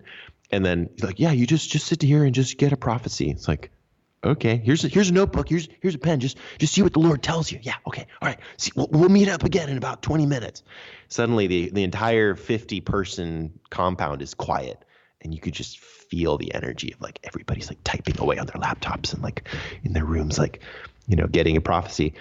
And that to me was the coolest thing. It was like, wait, we get to get prophecies? Like it's a cool thing. And then we would compare like, okay, what did you get? All right, did you get anything? Okay, so does the Lord want us to move to Orlando or not? All right, well, it looks like we mostly got prophecies that we're supposed to go to Orlando. And honestly, that was a pretty good system. Like you got 50 people all like asking Jesus the same question. You might get an answer from Jesus. So you certainly got the numbers for it. Well, unfortunately, that ended when the group died. The group actually committed suicide itself, like not physically, but kind of. And I saw a lot of suicides. I knew a lot of people that committed suicide, unfortunately. Within the group? Yeah. Oh, yeah, young people, roommates, close friends of mine. There was a lurking predatory spirit behind everything that would just manifest, and it would like, I can't explain what that was, but it was like when you were in everything, just in the full, like, hallelujah, wow, praise the Lord, yeah, cool, Bible study and witnessing. But then when you stepped out of that, it was like there were demons just waiting to like turn you into Satan. Oh, wow. And I saw this happen to certain people, and it was bizarre. You can go online right now and you can watch Ricky's suicide video. The leader's son filmed himself getting his gun all ready before he went to kill his nanny, and he was like, "Oh, I'm gonna go kill my mom," and it was like that spirit I had never seen except in like super soldier training videos of like the Illuminati or like James Casbolt or something like that. Right. Wow. Bizarre stuff, man. That's So, intense. yeah, I mean, I wasn't raised in it, so I can't say, like, I can't really tell you what it's like to be raised like that, Right. but there were issues. And then, I kind of left the group after 2.5 years. I got kicked out, actually. There was a guy that, there was a France family. They're like, Michael, you will be with us. We are going to serve the Lord in China. And they invited me to China. And this family was great, but they would like give everybody the 3-hour shepherding pep talk about why they weren't being a good enough Christian. And I was on a TV show in China the next day that I'd agreed to be on, just a personal thing, but it was like a Shark Tank, swimming in the Shark Tank with a scuba diver for a TV show thing. I was going to be on that the next day, and they weren't happy about it, but I'd agreed to it. I was crazy. And the night before that, I got a 4-hour pep talk from these people about like why I wasn't obeying God. Well, it was really them and their thing. Right. And this can happen in any cult or any situation, Totally. any church, but I was so messed up after that. I was like, does Jesus even love me anymore? And I was about to jump in a Shark Tank and I didn't even feel anything. There I am swimming with a bunch of sand tiger sharks. Like, They made me sign the paper like, if a shark bite you, you will not sue us. You sign here, yes? Like, okay. Was this like a game show or something? It was I wish I had the footage for that, because That is so funny. I've never even been scuba diving, but suddenly I'm all like tanked up, jumping in there. That was my end of my full-time discipleship ministries with the family. Oh, really? That's when you got kicked out of the Children of God because you went swimming with sharks on a Chinese game show. I guess maybe that might have been the final straw. Like, by a French count, an attorney who'd dropped out of the system of his boring life as an attorney to be a missionary. He's on one of the family videos called "Has Charlie Made a Monkey Out of You?" That's him and his wife. He's the angel and his wife is the teacher. In the "Has Charlie Made a Monkey Out of You?" is this Christian. I'm unfamiliar with that one. Charles Darwin. It's a great. They made some great stuff. Don't get me wrong. I still use some of their music and I refer to a lot of the teachings, but with like always a disclaimer, like a warning signal, like don't get too close to this planet. Like there's aliens that eat. So that's my signal. I actually started my podcast to kind of work through all that stuff that I learned and what really happened and what to do with all the soldiers, because just like me, other people got kicked out too, and they didn't know what to do with themselves. And it's like, is there anywhere to serve God besides the family? Duh, of course there is. Is the end time still happening, even if our group doesn't believe it anymore? Haven't you ever heard of Canary Cry Radio or like any other fringe Christians that are like telling you about the mark of the beast? And right. so, yeah, and one of my ministries now is kind of leading people to other Christians like you guys to kind of deprogram them from just being a family Christian. That is so interesting. Wow. I had no idea that was as current as you're saying. I thought that happening right now. There are lawsuits happening secretly as we speak of predatory people going after innocent people like myself and some other friends that are just horrible. But I don't want to focus on that too much. There is always Judas, hanging around. Sure. In any group, like so. But yeah, so anyway, I got kicked out by them after that long shepherding. It was like, well, Michael, we just don't see or getting improvements in I'm very sorry, but the Lord has told us to give you a furlough, perhaps, like go home and just spend time with your family and Florida and don't contact any other family people. You just spend time with the Lord. And I'm like, what am I supposed to do? I just burned every bridge in my life. Like, I don't even know if they'll take me back. Wow. So I go back to Florida, 2007. I'm working at Starbucks, playing video games, trying to do the whole like staying in touch with Jesus and reading the Bible all the time and witnessing, but it's not easy alone to do that. So, pretty soon you're drinking a little too much and you're not doing a whole lot. And it was just a very intense time spiritually. Like, wow, this is the first time I'm really like at a low point in my life. Oh. But that's when the dreams started happening. And that's when I started to meet some of those angels and some of the weapons, like the keys of the kingdom. I would have these prophetic, weird dreams and visitations that were like, wait a second, is it real? Like, it wasn't just a cult full of control freaks. Like, were the spiritual weapons real? Like, can I actually use Arkathon? One of the angels was named Arkathon. Can I call on the keys turned to swords? I had so many of those, the wild cats, these cats that you would use in spiritual warfare, calling on these cats, giants of heaven with, it was something straight out of like Thundercats. Wow, this is so interesting. This is like a whole nother level of, spiritual warfare type of stuff. I mean, you're talking about angels and cats. Yeah. And tell me a little bit more about that. Cats. Yeah, don't feel bad about focusing on the cats. We can the key of fury. You would invoke the key of fury, and I'm not saying to people to do this. I don't even remember to do this anymore. But back then, it was like every time we're praying for somebody and getting a soul, Jesus, we just release the keys of the kingdom, and we specifically call right now on the key of fury to be unlocked to open up a battlefield where the wildcats can come and just decimate the demonic energy that's trying to harm this young lady. And then, we would all be like, amen, Jesus, hallelujah, But one day, in my low point, isolated, thank God for my family. They did take me in. They were like, my mom's like, what happened? Did you get fired? I'm like, I don't know. I was like sitting around, playing Nintendo with my brothers. It was a good time. That was my last time with my family, really. So I'm thankful for it, but it was hard. I was confused. But then the Lord started giving me these dreams where I was in a battle. Like I would be facing like a huge demon or some kind of entity. And then around us were these, not like they drew them in the comic books, because there was tons of family comic books and artwork that they used to kind of an anecdote to a visual aid, to see. And there was great art. I still to this day think it's some of the best Christian art ever. Really? Do you have any of these comic books?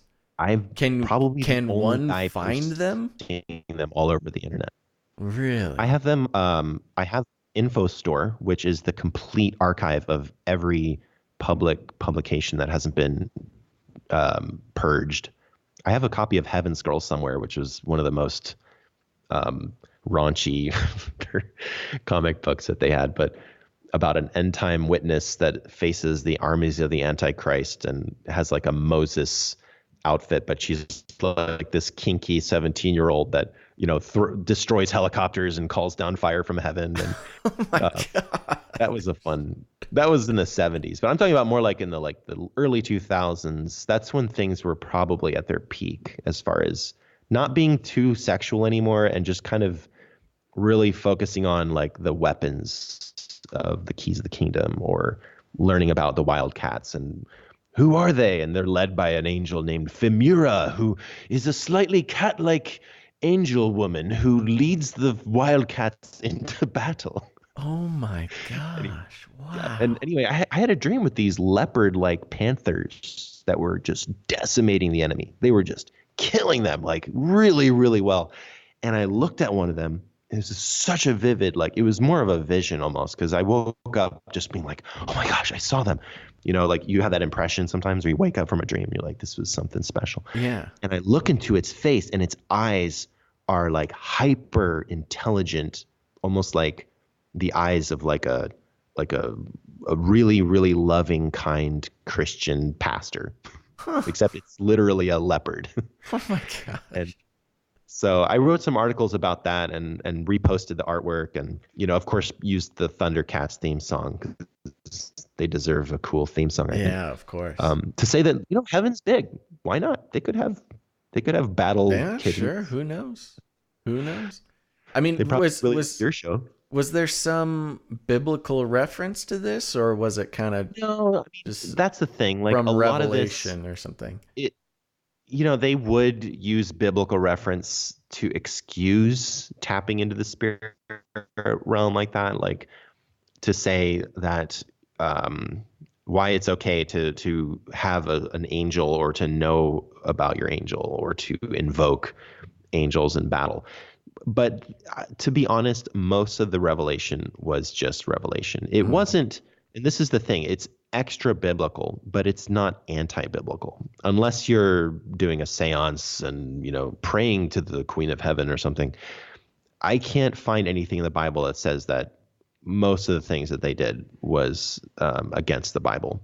But, you have to kind of just take everything by faith. I mean, the Bible tells us to do a lot of weird things, like marry a prostitute or eat poop, or, I mean, kind of Where was that? depends on the situation, I guess. One? Yeah, no, I mean, look, I get it. I certainly grew up brushing against all sorts of stuff, and the excuse a lot of times was, well, there's no airplanes in the Bible, there's no microwaves in the Bible. That doesn't make airplanes and microwaves unbiblical.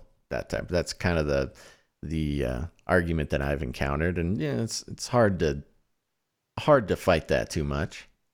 I know that Michael Heiser and Steve Bancarts would probably excommunicate me for a lot of things that they teach. But see, they're coming out of the New Age, like heavy into the witchcraft side of things. Like, I think if you're really interested to know more about God and just go and learn about the spirit realm, and you read the Bible, but you also spend time engaging with God. Like, date your Bible, go in through the Bible, marry it, and see what kind of dreams he gives you. See what kind of messages might pop up out of nowhere or encounters. Now, of course, the family basically essentially died. In 2008, they stopped publicizing any more prophecies, any more visions, any more directives. They tried to make lots of money. They were like, let's become businessy. And then everybody was like, okay. And they tried it, and they're like, I think I'm going to go be a bartender now. I can actually make money. Or a real estate agent. Like, they just became very entrepreneurial or something? Kind of. And they didn't have a good business strategy, and it was basically a nightmare, and then everybody went broke. And there were a bunch of meltdowns. There were even suicides. Can't blame some people. They were focused that much on money. Wow. And it culminated into people suing each other. And that, unfortunately, that's what I've seen, is that side of it, of people trying to just get money from each other. Basically, family members eating each other. Oh, wow. At the end of it. So it died. I mean, essentially, the family as a movement officially, I would say, died in about 2008, like a year after I left. So I was gone. I was like living in the darkness, trying to just know who am I? Why does God even love me? And then 1 year later, everybody has like a faith catastrophe. And like all these Christians I knew who were so strong and so standing up for Jesus, and we're going to be diehards in the end time and fight the Antichrist, and our networks are going to literally be, and it felt like this, like the underground, like anti-Terminator resistance of the humans against the AI. Like, wow. The confidence that people had in that. I would listen to you guys and I would be like, that's pretty good, but what are we going to do about like actually pulling this off when the tribulation starts, Like, don't you ever have that question? That's the interesting thing. So you were listening to us while you were in the Children of God? Or shortly 2009. towards the end there, yeah. Jump one more year. All right. I didn't know anything about you guys until my best friend in the family there that had also kind of been in and out a lot, but a true lover of God, great musician, Justin McDonald. Actually, he called me this morning, so I'm still in touch with him a little bit. But he's a true pioneer, and his father actually was the one to pioneer Japan for the family.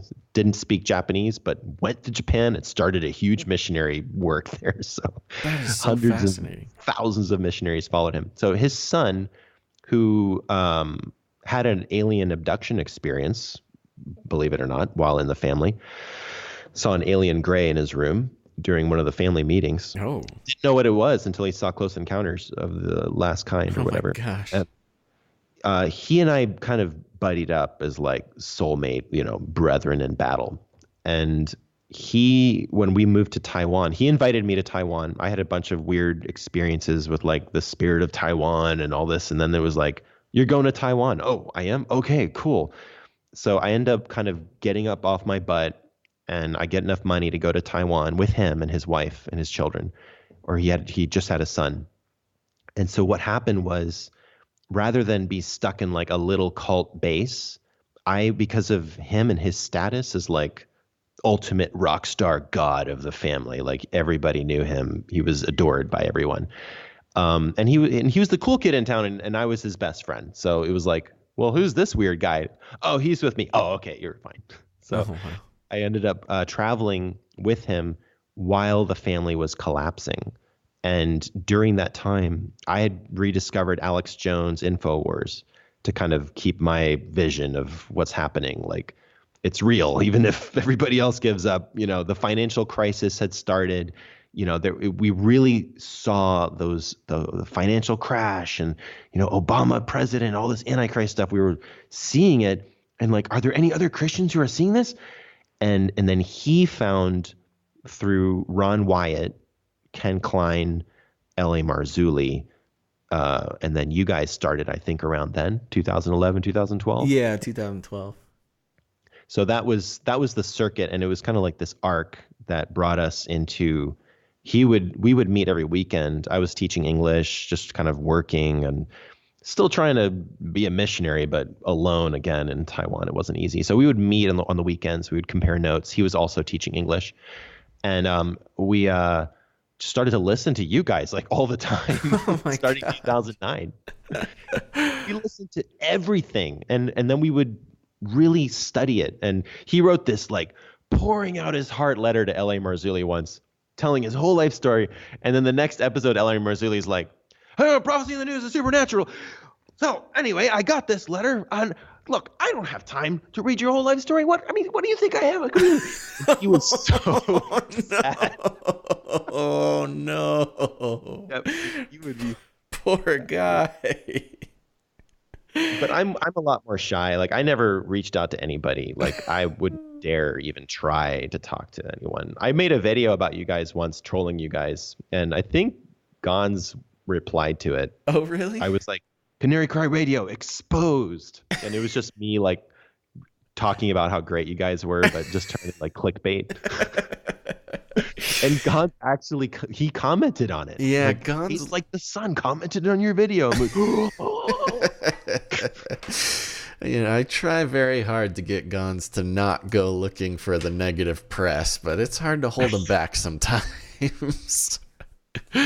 Wow, that is so funny. He and I both have a daughter named Kaya, so I did message him saying like, "Let's have a show sometime in honor of our Kayas." And he said, "Yeah, sure," but I'm sure now he's got his hands full. Oh, he'd be into it.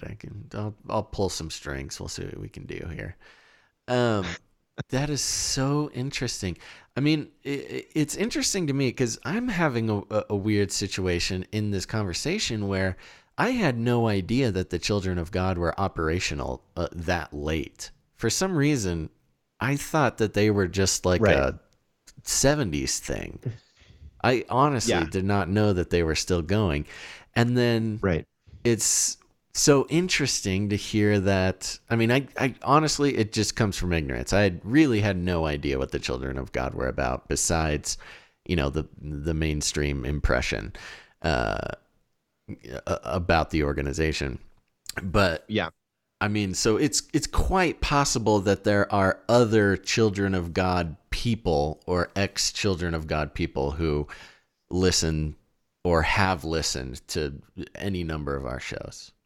Undoubtedly. Really? Absolutely. And there's two types of Children of God people today. There's people who are diehard loyal to the group no matter what, no matter how many pedophile stories come out true, no matter how many horrible, evil things happen, they will never stop tithing to the leadership, to like some of the most watered down, milky stuff that they publish now, which is just like very non-revolutionary. It's like nothing about the end time, nothing about politics. Whereas back in the day, it was like, here's what we believe 9/11 meant in the spirit. And it would be like 20 pages of prophecies. It was like awesome stuff, though. You would read it and it would be cool things. And then you'd want to ask Jesus about more about it.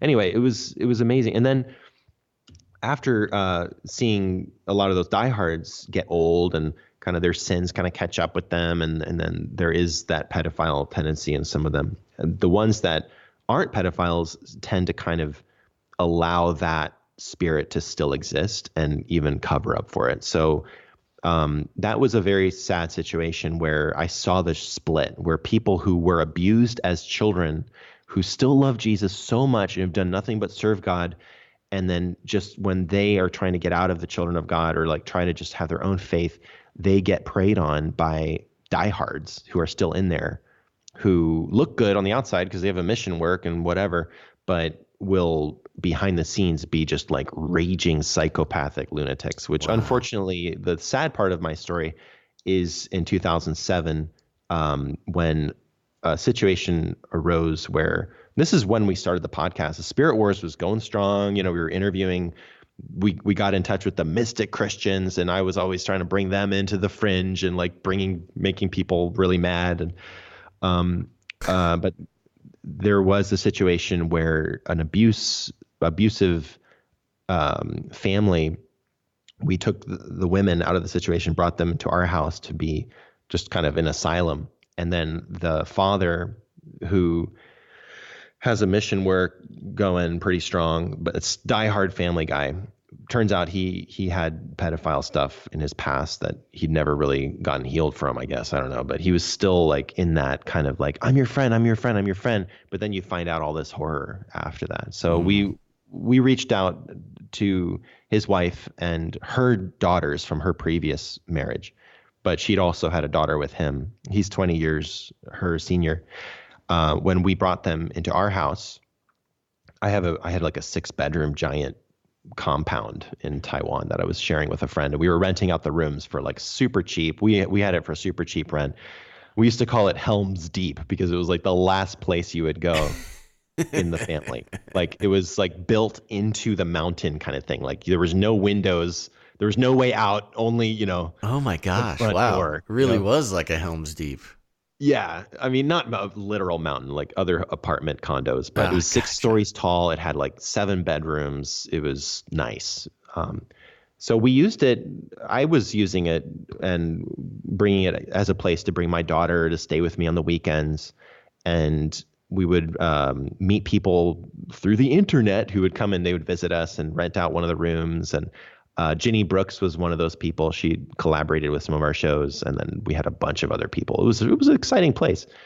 And when the girls decided like we need a break, we need to come here and just get some respite or repose. My mother-in-law at the time, Taiwanese mother-in-law, broke into the house when I was across the street doing an English teaching thing and kidnaps my daughter, drives away with her, and in this demonic voice, I've called her. I'm like, what the heck did you just do? Is like, I'm taking Kaya for a drive. Can I take my granddaughter? And we realized like they're conspiring, like they've done something that nobody I've ever seen, at least in my circles, has ever done. So, and then I find out she's hired like team of lawyers to come after me and to say like he's a horrible dad and he shouldn't have. I was the good parent. The mother was pretty much out of the picture. She was in the States. She wasn't even. But this was all in pressure to cause me to give up the ladies that were staying with us to get away from the abusive family guy. Oh, interesting. So, yeah. My ex-wife was in the family. Her mother was Taiwanese. Her father was American, is American. So, this is continuing to this day. Like we got the girls safe and sound off to Norway. I was like having a very long crisis of like, what do I do? Do I hire lawyers now? And because in Taiwan, everything's mafia. Like everything is just go and just kidnap your daughter back, bro. What are you waiting for? All my mafia friends. Oh my gosh. I had some. They were like, yeah, man, what do you think? This is Taiwan. You just do whatever you want. The law doesn't help you. I'm like, no, that can't be right. I mean, I got to see. So I went through the police. I went to the embassy. I talked to agents in the embassy. I talked to the lawyers they recommended. And it was, you could just feel the evil of like the whole thing. Like, this is just going to be a big draining thing to just ruin everyone. And my daughter, you know, she and I have, I hope we still have a good relationship, but she had spent the majority of her time with her grandmother. So she didn't understand. She was only 6, you know, Right. but they took her out of school. They didn't let her see anyone. They were, you know, and everyone recommended that I don't just go there with a baseball bat. And, you know, they had a restaurant though. So I had a high level police investigator with his friends go, and we had dinner at the restaurant. Freaked them out. Like, they thought I'd come with a bunch of mafia people to threaten them. Oh my gosh. Nothing could be further from the truth. But they sued me over and over and over again. I had to use all my Chinese ability to sit there in court, and I didn't get a translator. They needed a translator. I'm like, I don't need no freaking translator. I got a free lawyer sitting there. I'm reading these transcripts, piles of papers, like saying like, look what he said on his podcast. He called us a Jezebel. And then there's like transcripts of my YouTube videos, like in Chinese translated for the judge. Oh my gosh. The Wow. judge was angry, and he kicked them out. He was like, look, and my lawyer even was like, look, he's trying to protect abused women in a cult and they kidnapped his daughter, obviously, to mess with him, you know. And so in the end, I got like minimal custody. Like minimal, like, okay, you get to see her every other weekend for like a couple days, and you can try to maybe take her to the States to see her family at some point. And they were all like viciously just like, I heard from my lawyer, she was like, they were crying. They were like, oh my gosh, we lost everything. They were trying to get hundreds of thousands of dollars, thinking like, as if I have that much money, you know, for any reason, if anything ever went wrong, like that I would sign here, I will give you $10,000 if this happens and $100,000 if this happens. So it was a very emotionally anguished time. Wow. And That my is daughter, nightmarish, man. it's an absolute nightmare from hell. And all the time we would have the abusive father would try to break into our house and come and scream at the girls to come back to him. And he would send me texts, and I was like, dude, what the heck? Why aren't you helping me get Kaya back? What's going on? And then he'd be like, you better give me my family back. Oh my like, gosh. oh, this is about you. Like, oh my gosh. So last I heard, he's still like on the prowl, like trying to sue them and trying to come after them. And of course I came to Hawaii to get married and just be like, you know what? This is not, even if I stay here and do any more legal stuff, it's just going to hurt my daughter even more. She was so confused, and physically she's taken care of, but I mean, morally, this is not a good situation for her. So we're still in the process of getting her safe out of there. But the girls got out, the Norwegian ladies that we were helping to get out of the Children of God situation left. And I'm still in touch with some of these people that were pro morality, you know, that were raised in the family, but that obviously they didn't have enough power to really assist me. But a lot of the family people just were like, sorry, Michael, we can't help you. This isn't our business. And I'm like, you totally know that this is very much your It is very much your business. This is something straight out of the Netflix documentary about why this cult was so evil, and you're covering up for a pedophile. Like, hello. Wow. So it's an amazing thing to see. It's a horrifying thing. But, you know, that's those people that I talk with that were raised in it, that left, that, you know, they still want to serve God. They have a passionate, fiery hunger to still continue to seek the Lord. And whenever I get on the phone with any of them, there's just 3 different ones I talk with that are also facing mega battles. And they're just like quoting the Psalms and recounting the story of David and of Joseph. And I myself too, like the Lord would tell me in the middle of the night, you know, they tried to get my family to turn my family against me too, which is like, good luck. But, you know, they did. And I got a long, heated argument with one of my siblings, realizing she was trying to get me to just go along with their demands. While I Wow. was in Taiwan, my daughter that night was with me. I had her some of the time by then, but she was so confused. Like she missed grandma. She didn't know what's going on. So it was hard. It was a rotten thing. But she was sleeping in the room. I was in the podcasting closet studio. And I was livid with anger, like, oh, how dare you try to turn my loving family against me? You know, we're Bashams. We don't fight each other. But they tried. And this is what they did to everybody. They would go, oh, Michael, he's just, yeah. And I got off the phone. I'd never cursed out one of my siblings before, but I was like, you know what? You just lost any right to call yourself Kaya's family if you can't even. So Yeah. it was we've since made up, but I have never been more angry in my entire life. And the Lord right then, he just beamed into my head like, get into bed, lie down, put on some headphones, listen to the story of Joseph in the Bible. I'm like, okay.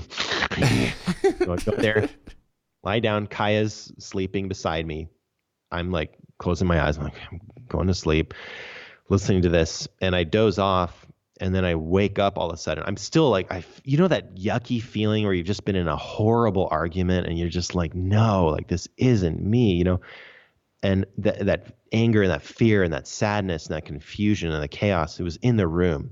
Well, I open my eyes suddenly. I like dozed off a little bit. I open my eyes and suddenly I see these arcs of ringed energy coming from my daughter, from her body, just like Whoa. like going across the room. And it was as physical in the room as like anything that you could touch.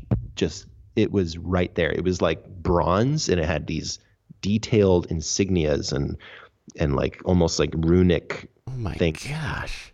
It just quietly, just gently passed right in front of my face. And I'm like, what is that? And as soon as it went by, there was perfect peace in the room. Like nothing but just like, oh, I'm okay. And I just went back to bed. The next morning, I'm like, God, what was that? And the first thing that he said was, don't you think there's a reason why they're trying to destroy Kaya Basham? And I just took that. I was like, so she's got superpowers or something. So Kaya's a superhero. And everything, all the lawsuits failed. That was their last night to try to get at me and get all this money and try to ruin everybody. And it, they didn't expect me to move to Hawaii. They were thinking, oh, Michael's going to go on vacation because he needs. But at that point, I realized like I've got to create a family for Kaya for her future. We've got to establish the show must go on, but it can't be this like weird, this hectic, depressed, like, oh, we're all in the family and we're all like intermarried and everybody's had sex with everybody and we're all messed up and we're going to court again, which we haven't all done that, but there were people that did. A lot of people were related to a lot of people. We'll just leave it at that. But that was the last stint with Taiwan so far. Oh my gosh. Obviously have a lot of money to hire more lawyers, but in a way, it's been good to kind of just, I listen to podcasts and conduct them for survival. I don't do it because it's just entertaining anymore. It's like, this is what keeps me, like, this is a real fight. Just like Alex Jones, was sued and gone to all this stuff by Hillary's lawyers, and he's still going strong. And he said recently, he's like, if I ever stop, I'm done for. Like, I can't stop. This is a war. And it's a happy war because we have Jesus, but I'm just telling you guys, things go really wrong. Like those stories in the Bible, they happen in real life. Like your family trying to destroy you or people trying to, sue you at the law or kidnappers or pedophiles, like all that stuff. Crazy.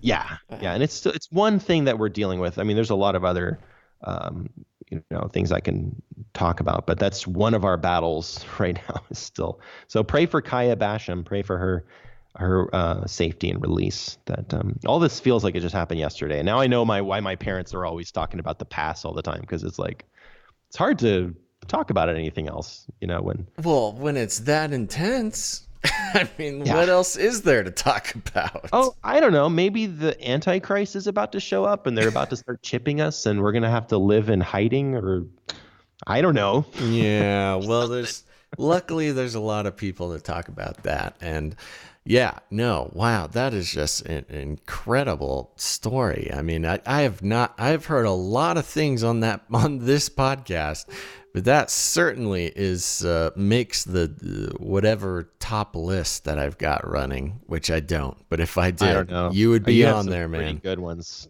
I mean, that's very nice of you to say, but it's a bittersweet thing now, because this isn't like, oh wow, I'm gonna get famous off this.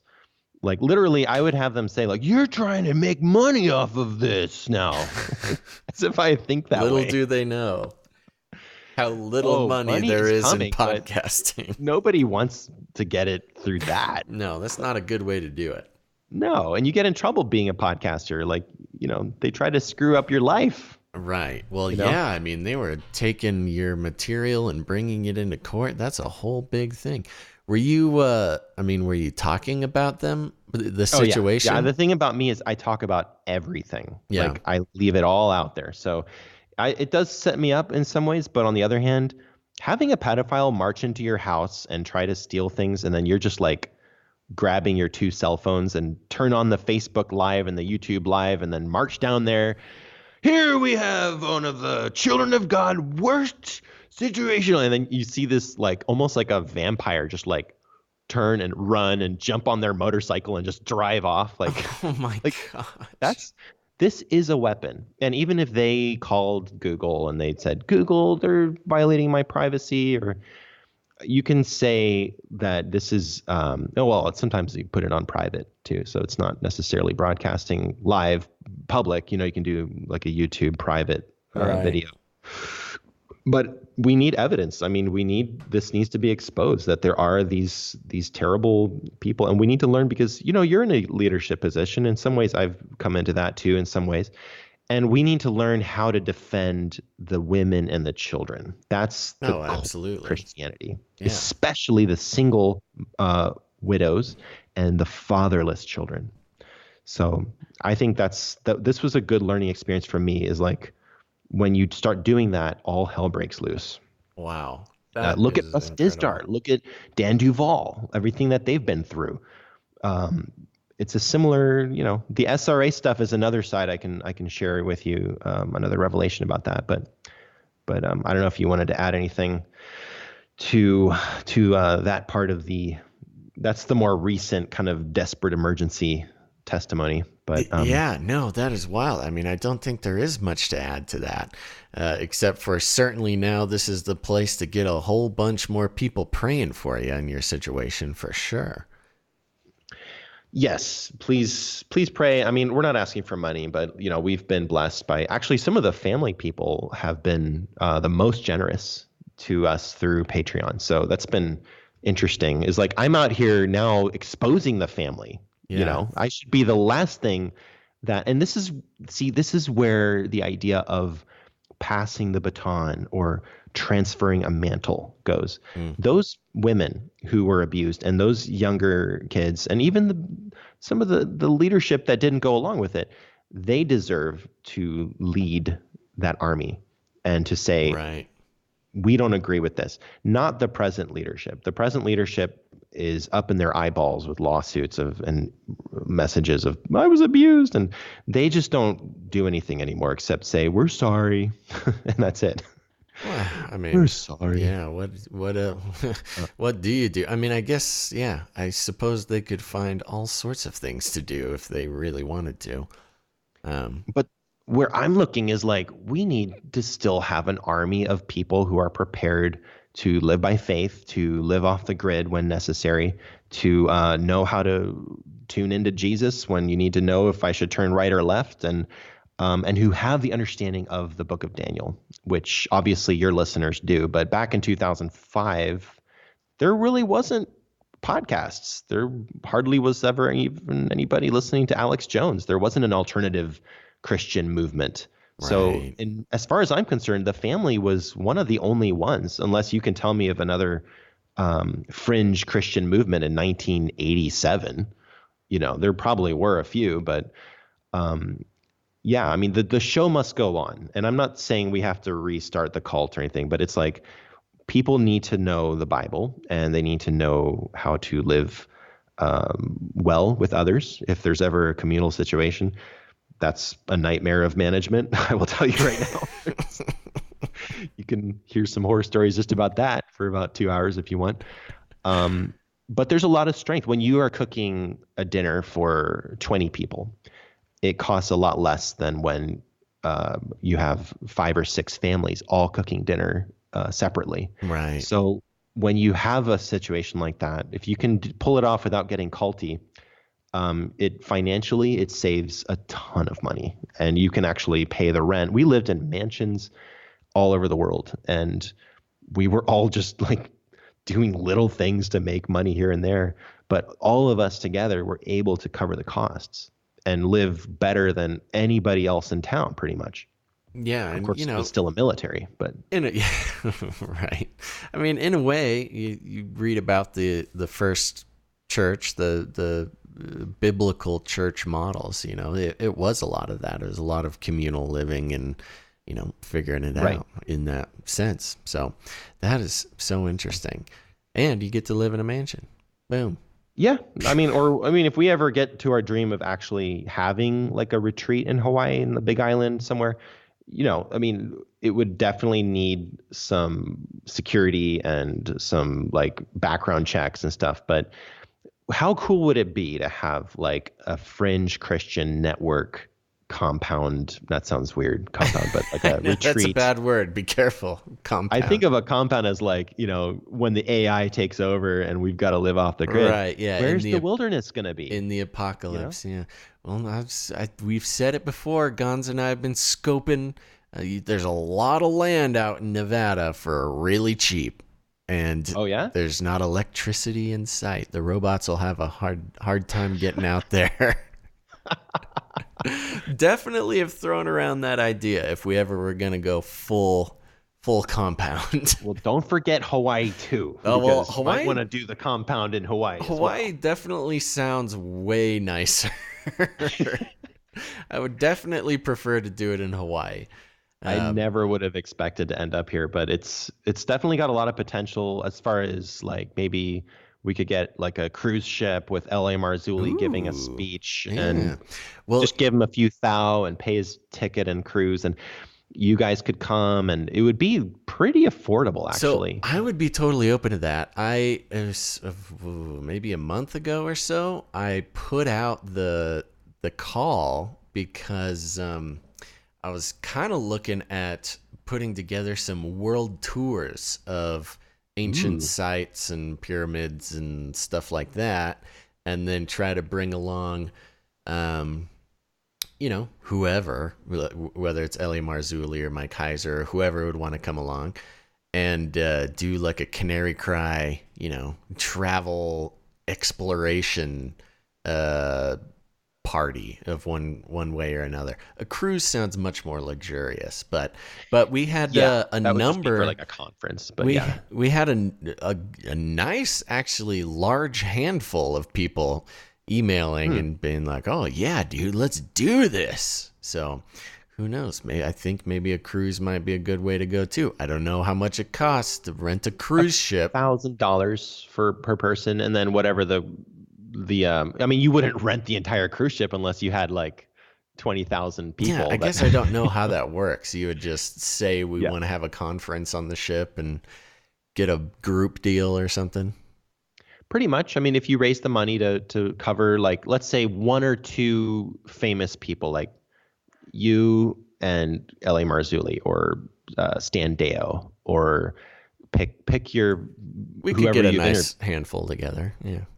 And then, you pay them for the plane ticket, and the cruise costs $1,000 for a week, which sounds like a lot, but when it covers your hotel and your food, that's actually a deal. No, I have long extolled the virtues of cruise vacations. You spend less on a cruise vacation than living at home. Then maybe we could find a deal, and then like be like, all right, well, total you're gonna be looking at about $3,000 per person to cover everything from your plane ticket here, unless you're already here, to the cruise itself, and then maybe a little extra for Yeah, see, that's the thing. The plane tickets to Hawaii, that's where they get you.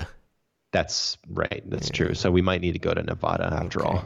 But at least we'll figure it out. The ones who want to go to Hawaii, we can figure it out. It'll be worth it to spend. Money. I mean, there are Nephilim sites here. Like I am on the trail of the Nephilim in Hawaii. Ooh. There's giant caves and some ancient ruins that are kind of mysterious. And there's the kind of the religions that they have. They're Polynesian. Right. Yeah, the Polynesian stuff you can get into, and there's a lot here actually. It would take a little bit of research, but you could. Well, I'm going to continue to put the call out. If listeners out there right now, if you're interested in the Canary Cry world adventure or the Canary Cry Nephilim cruise, you just go ahead and send an email to basil.rosewater@gmail.com. We're going to keep poking around this possibility. The Nephilim cruise.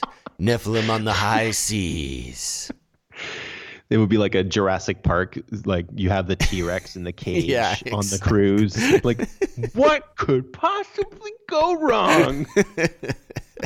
A Nephilim shows up. Oh, I thought when you said Nephilim cruise, it was a cruise for Nephilim. Oh, I'm in the wrong place. But Og won't go on cruise. But Og can go on cruise. That is very offensive to our Nephilim listeners. Oh my gosh. Well, so you're in Hawaii now, and did I hear you say you got married recently? Well, yes. I married the lady of my dreams. Oh, you got her. You found her. This is the side of the story that I don't know if we have time to go into, but like, we're also over the last about 7 years, the other side of the family, besides the end time, was that mystic stuff. It was like tapping into the mystery realms of God and all those weird things in the Bible I saw nobody touches. Some pictures on some of your materials of who's that? Ian Clayton? Right. And so Ian Clayton pops up as one of these people that's doing it. And he's a very strong personality. He certainly is. I've come into many spiritual battles with people that hate his guts and can't stand that I would even talk about him in a positive way ever. Sure. And I honestly, like, my sister passed me a thumb drive with like all his stuff, and I was like, "What's this?" And she's like, "Listen to this." I'm like, "Okay." And I started to listen to him, and I found all these other people that are into this, and it's this growing movement, the Christian mystic movement, that is still pretty tiny, but they are doing this stuff. They're going spirit traveling, whatever, and it all sounds new age. And in a sense, it's kind of taking the new age back from the new agers in a way. So it looks like Kundalini, it looks like astrological travel or whatever, but it's not the same thing. It's just taking the ability to spirit travel, which according to them starts where the witches stop. Witches astral project. Christians spirit travel, which starts from like a higher heavenly plane, and you need faith to do it. Witches, they can see it. They can actually transform their bodies and, travel around the room and float around the room. Who wants to float around your freaking room when you can go and stand in the presence of God and meet angels? I had one of those experiences, and I will tell you right now that I have this whole thing written out. I talked about it on YouTube. I saw David Flynn in heaven measuring the ark and all the mystery of like the resurrection power and the cross, and like he was doing exactly what he was doing when he died in 2012, and he's doing it in heaven. And I just wrote out this whole vision that I had in conversation, and I think it's okay. I mean, Kent Hovind did it in prison. He would talk to the saints. He would call it knee mail. And big deal, whatever. I Right. never heard of anybody else doing it. So Ian Clayton shows up. He's doing this stuff. I'm researching him. I'm writing articles about him. Like, why doesn't anybody on the fringe like check this guy out? Like, why don't we get him? He'll get the people that are into the new age out of the new age and to start following Jesus instead of, Hindu guys and stuff. So one day in Taiwan, after researching him and writing about him and listening to him and even posting videos about him, and I go into a hotel randomly. I was late for work, but something just told me, like, go to this hotel, go into this lobby, sit down on the couch. Now wait. And I just felt sublime. I just felt like really happy. I'm like, okay, I'm just going to sit here and enjoy the air conditioning. And out of the elevator walks this guy, really tall, big guy, bunch of Taiwanese people around him. And I'm like, no way, it's Ian Clayton. I stand up, I walk up to him. I'm like, yeah, are you Ian Clayton? And he's like, hey, yes, no, who are you? I'm like, I was literally listening to his stuff like that morning. Right, like, right. Randomly in Taiwan, doing all this hectic, taking care of Kaya, making sure she's settled, going to work. And I'm just like, oh my gosh. Like, I didn't even have to say anything. He didn't have to say anything. But I was just like, you're here in the middle of the Pacific Ocean in Asia. Like, you're in my territory here, bro. What are you doing? And after that, I kind of knew that there's something about Ian Clayton. There's just something about him. And even if he turns out to totally be interested in his money and all that, my YouTube channel almost got cut down because I posted some of his sermons a while back. And graciously, his team agreed to let me survive. And I helped kind of get their idea of like Patreon going. So he has a Patreon. I'm his first supporter on Patreon. Ooh. Got like 3,000 Patreon supporters on there now, man. Yeah, he's got quite the group going there. So there is a cult around Ian. There is kind of a new mystic cult thing, and I've been through so many cults. I'm like, guys, listen, you don't need to be in a cult anymore. There's so many other things you can do. But he's genuinely someone who gets lots of revelations and with signs following. I'll say this. I have had my miracle with Ian Clayton. I can't deny what I saw. Love him or hate him. Boom, it's there. So my wife and I met through that kind of chain of events. There was another guy named Jason Westerfield in Bethel. He kind of turned into like an alien guy. Yeah, like, I remember literally. that story. Yeah. You've heard of him? Yeah. Okay. No, I know the story of Jason. All right. So, I mean, this is all very controversial. I don't want to get you in trouble with your audience or anything. I'm not like this is a safe place. We got all sorts of different people here. Okay. But you guys don't really go into the mystic too much. So No, I not understand so if I'm much. stepping on your audience a little bit. No. Well, yeah. Well, undoubtedly, you're going to have some people disagreeing with you on sort of salvation level disagreements, and that's just life. We're gonna have people like that. So, we come into this understanding that, and if people have made it this far in this show, they're either okay with that conflict or they're figuring things out for themselves. I'm still figuring things out too. We're all still teacher. Kanye is still figuring things out. I saw that. Believe it or not.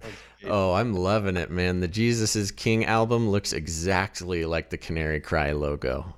That is the best thing that has happened for the Canary Cry visibility in a long time. Into our networks.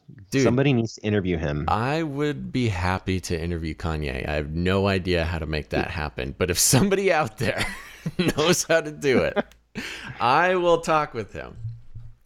As I'm sure many of the people doing podcasts would. So you can tell Ian to pray for it, and that would bring. Maybe Ian doesn't have my ear all the time. Maybe but that'll I've translate Kanye into my studio here. It's just a matter of time before we actually realize the power we have as people with microphones. And YouTube channels, and we have jobs, we work, and appreciate support, but this is not a full-time job thing where we can produce stuff. But I did find out that once I had a podcast on the Fringe Radio Network, I could write an email to literally anybody and then put Fringe Radio Network at the bottom and be like, interview request, and hundreds of people with just billions of YouTube views and millions of subscribers and people, my heroes, even Rick Joyner. I interviewed Rick Joyner. I just wrote his secretary. Wow. I've talked to presidential candidates. You talk to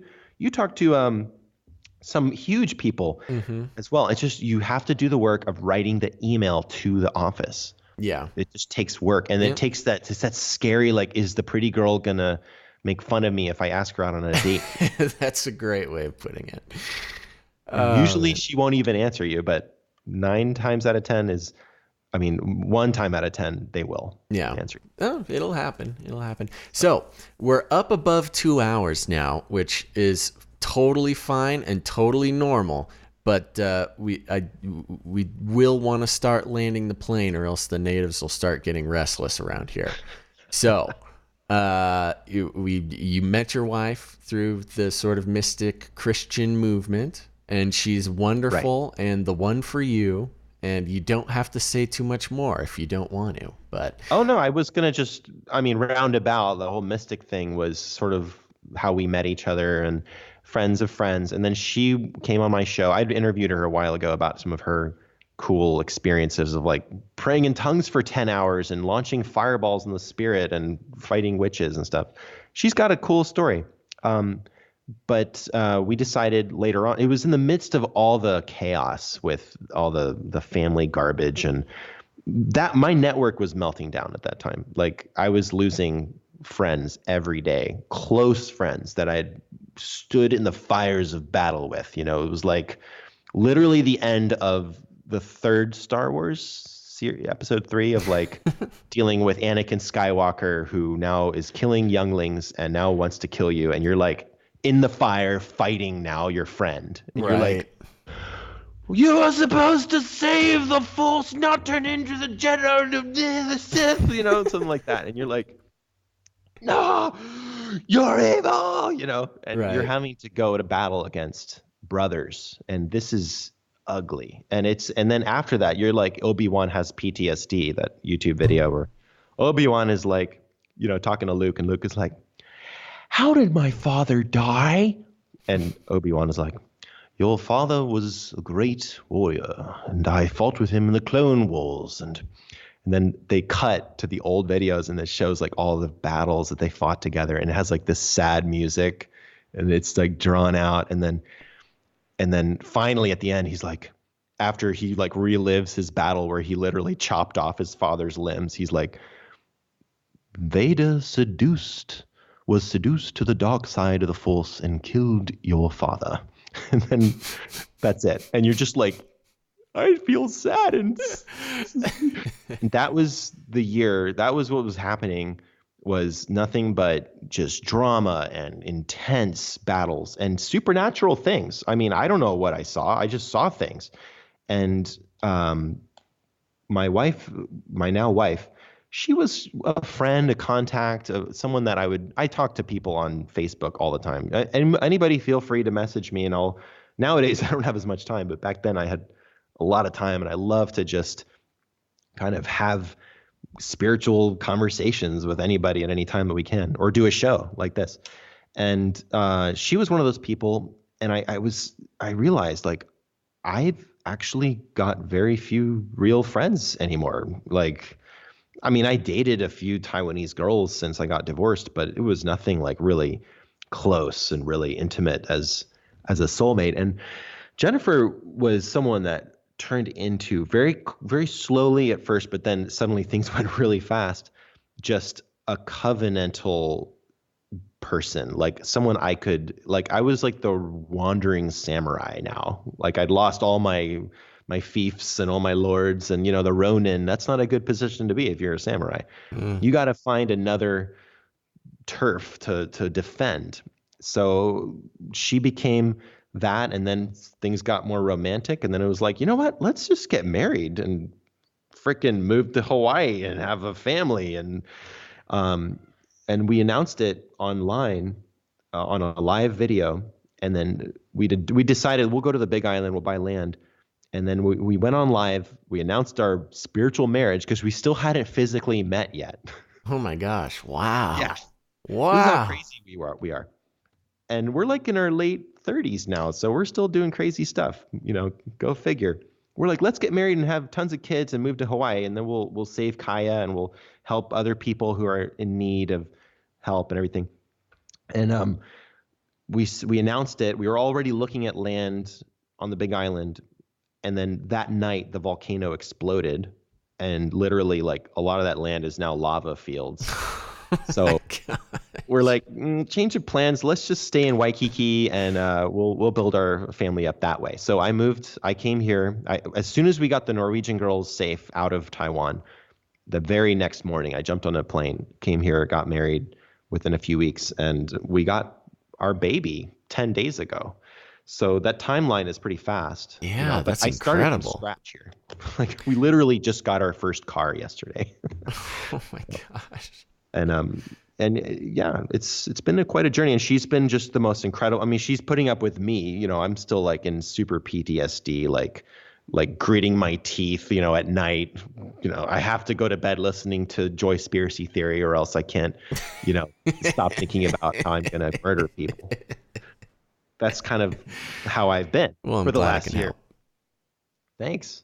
But we've been really happy. I mean, there's been challenges, but best way to find your spouse through the fringe Christian movements and start from scratch. That way, they didn't marry you for money. You just started from working at Hard Rock Cafe and working at Japanese restaurants, and a lot of miracles have taken place here as well. But I know we don't have a whole lot of time.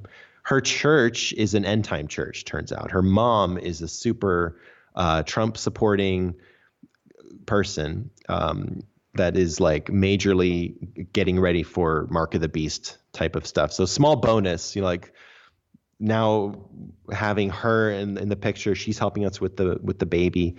And they're super supportive. Like, they're like, oh, sure, Michael, just use half of the garage for your podcasting studio. Don't worry about, working too much. Do what you need to do. And I'm like, you mean you believe in me?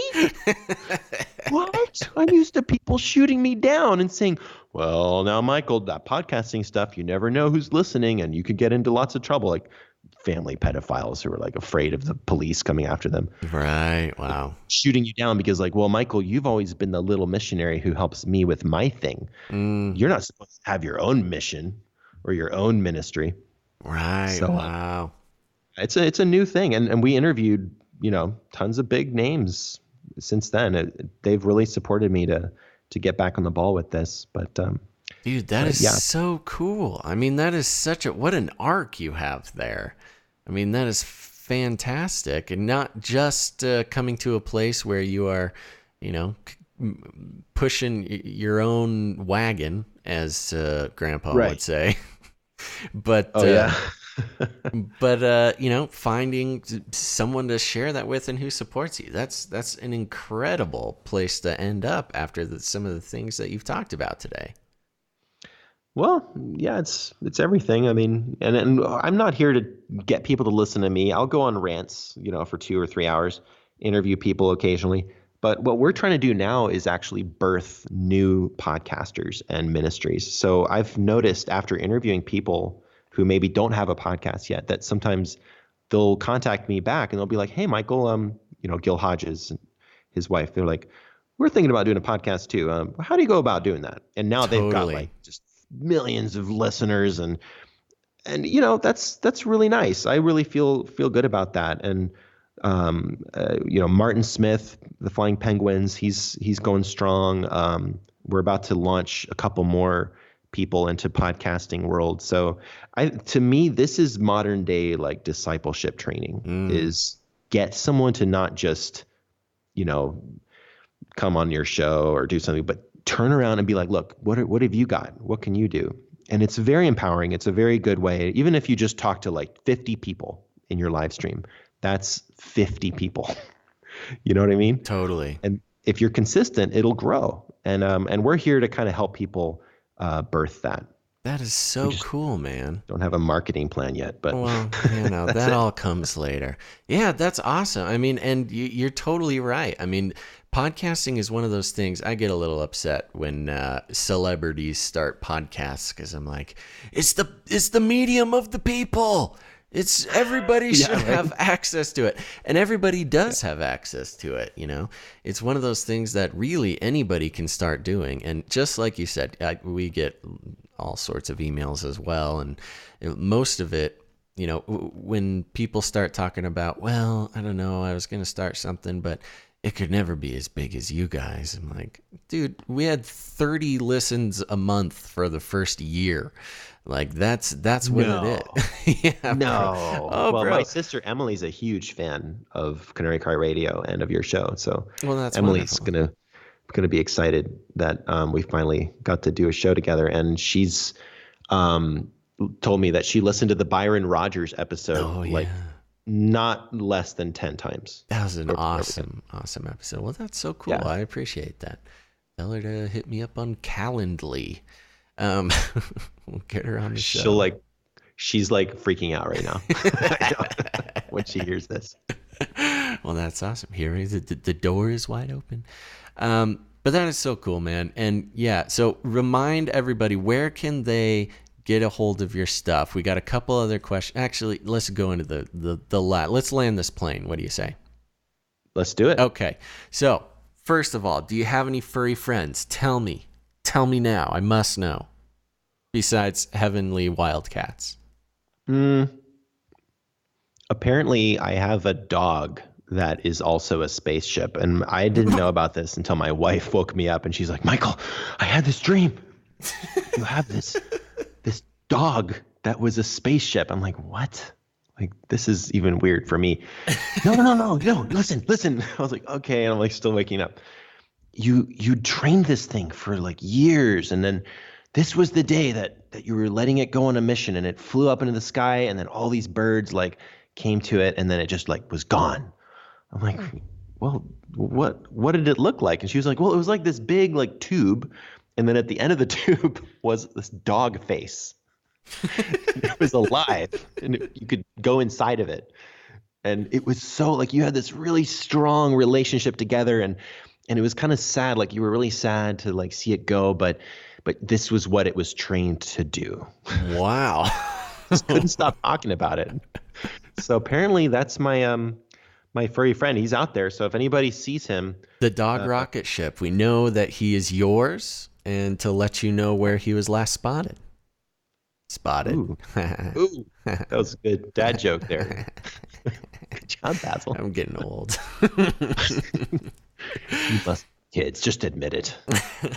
Those cats are they're just decoys. It's true. You found me out. They're my CIA handlers. My cats are. The cat people. Okay, so you got Rocket Ship Dog. That's very cool. Yep. That's a unique one. Haven't heard that one before. And that's it? Yeah, right now we have a bunch of geckos in the kitchen that eat all the bugs. Invaders. Invading geckos? You can check out our YouTube channel. Spirit Force has a video that gecko diligently eating endless bugs, just nonstop. Got about 4 or 5 of those, and I wouldn't call cockroaches furry friends, although they are furry. But yeah, it's all about the relationship, Oh, we have a pig in the backyard. We have a giant feral hog. On purpose, not on purpose. You have he lives accidental in the wild feral hog. The wild mountain where we are presently living. Wow. I can go and hike back there and find all these pig trails. Well, one day I sat there until the sunset, and I heard a person marching around. I was like, oh my gosh, there's somebody back there. And I stood up, and right behind me was this huge wild hog. And he was not happy that I was there. And that's he was dangerous. And he went ran off. Dude, you are a regular Garrison Keeler. You are an excellent vocal actor. Do you Oh, know? that sounds good. I mean, I Yeah. gotta Do you know Garrison gotta admit, I Keillor? watched my share of Saturday morning cartoons as a kid. Have you been a fan of a Prairie Home Companion in the past? I haven't, Oh, but I'll dude, check it. check it out. It's the most benign, harmless podcast. Actually, it was a radio show for decades, but they have it on podcast now. Benign, harmless radio show to ever exist. Just a nice, down home American storytelling show. And when people are telling stories, they have very talented vocal artists doing all the sound effects and stuff. I think you could have a job lined up if you ever need one. I'll try. I mean, I try to do as many accents as I can every time I go live, but some people don't really like it when you have like a Nazi general reading the Bible or Optimus Prime, or that's not a really like. Yeah, maybe no, spiritually. that's not quite Prairie Home Companion material. I never thought I would be plugging Prairie Home Companion. Right now, there's a whole contingent of especially Midwesterners who are losing their minds right now that I'm talking about Prairie Home Companion. Gosh, You're welcome. I can't wait to listen to this. You're welcome, everybody. What other podcasts does Basil listen to? I want to know this. Besides, of course, Fringe. You know, yeah, I mean, yeah, so besides fringy stuff, Prairie Home Companion is a great one. I would recommend. You know, I kind of flip-flop around a little bit. I listen to some comedy podcasts because you gotta laugh. I listen to... See, I'm hesitant to plug actual exact shows. Okay, at this that's okay. moment. Yeah, they shouldn't be listening to other stuff anyway. You're right. Yeah, this gotta keep the feed clean. But I listen to some a lot of theology stuff and comedy stuff. It's a weird collection. None of which I would necessarily, besides Prairie Home Companion, recommend to other people at this point. But yeah, you know, I bounce around. I mean, I'm always open to suggestions. Yeah, there's I've been kind of grabbing my grandfather Don Basham and his cohorts Ern Baxter sermons and occasionally throwing them in my feed. Oh. So every time I don't have time to do a show, sometimes I'll just like insert like an Ern Baxter sermon. But if people want to listen to the whole mega trove of him, that's some of the best theological preaching like ever. So like if I'm dealing with like space cats, maybe spaded cats of space, and dogs of the heavenlies, and ghosts and weird lots of stuff. Celestial mammals. Right. I go back to Ern Baxter and Don Basham and Derek Prince. That's home. That's like really good teaching, like really solid. Because and my philosophy for my show is not like, well, we can never explore something new. I mean, that's the whole point. You go on a spaceship to go to a new universe to see like what kind of a culture do they have there. You know, if Space Force comes out soon, I would love to join.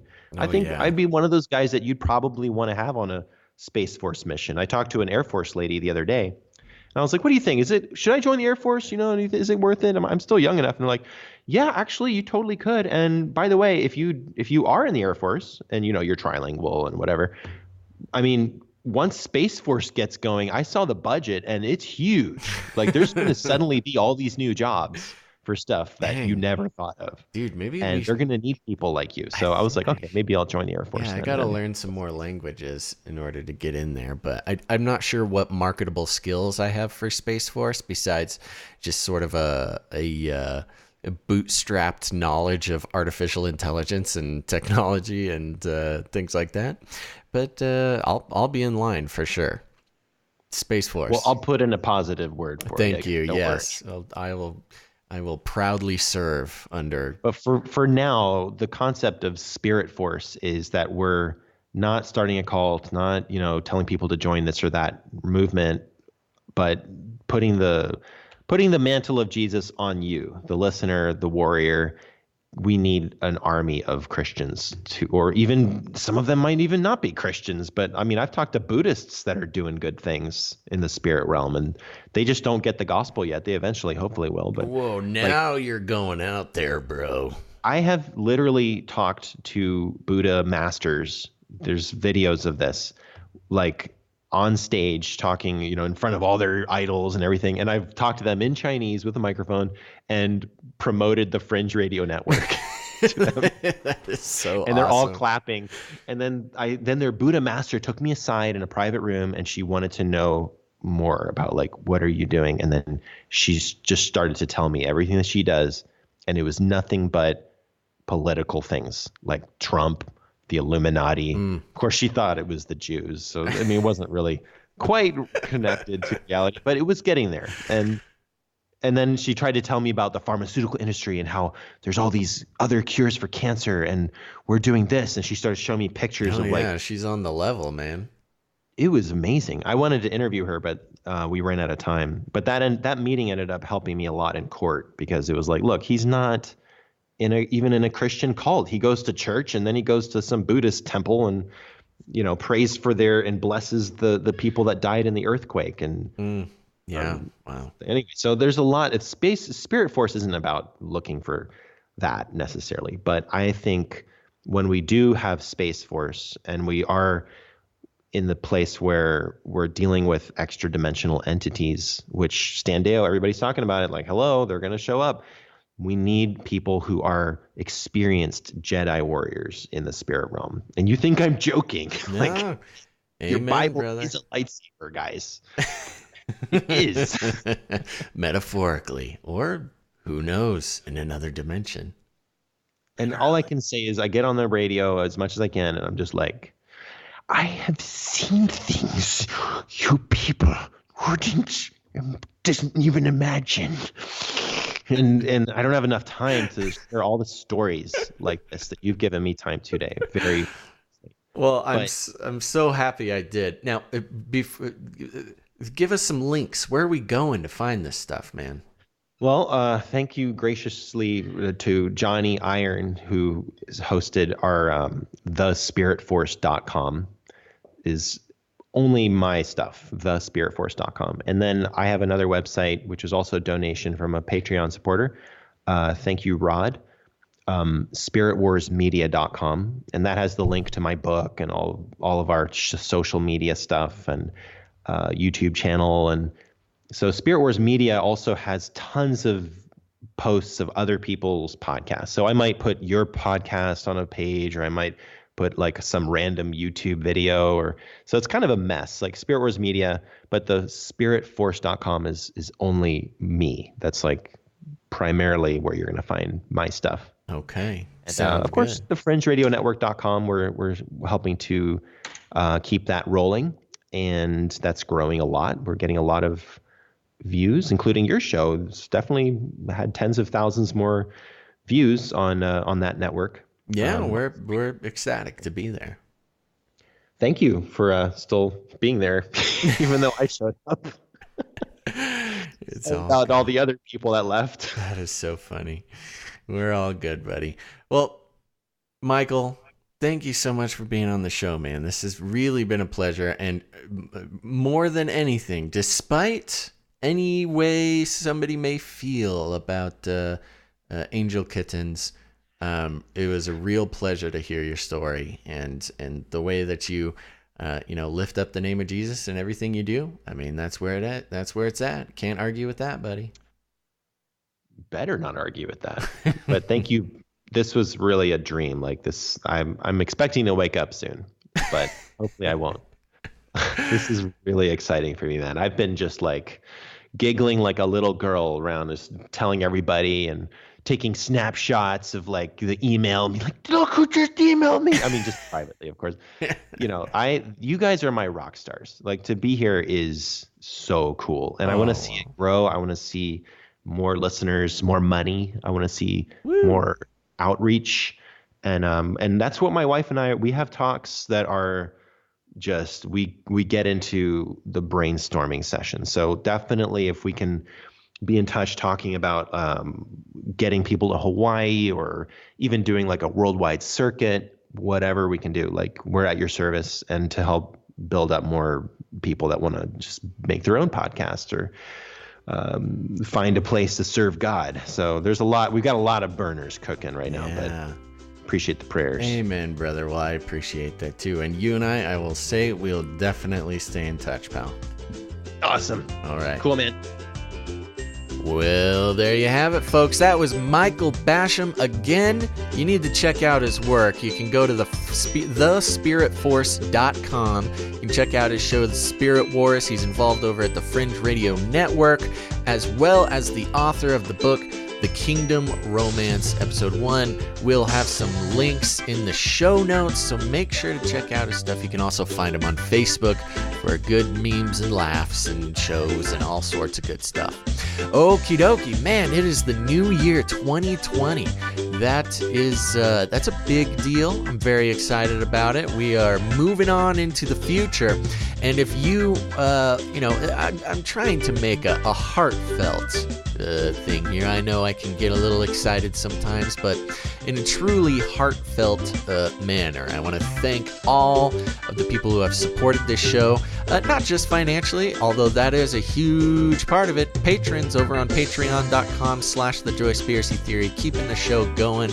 And if you, dear listener, you right now with your ear pods in and your car radio going, you're sitting in traffic, you're washing the dishes, whatever you're doing, if you got any value out of this show or any of the other episodes that you've heard of the Joyspiracy Theory, please consider doing some value for value, returning the value. You get value out of the show, you can head to patreon.com/thejoyspiracy-theory and put some value back into the show, because that's the only way to keep it going.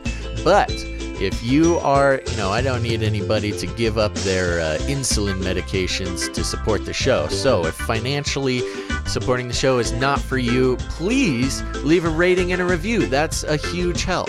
Now, I will say it's not a complete replacement. If you're there and you got a couple bucks to throw to the show, do that. And leaving a rating and a review tells the iTunes robots what's up and that other people need to hear the show.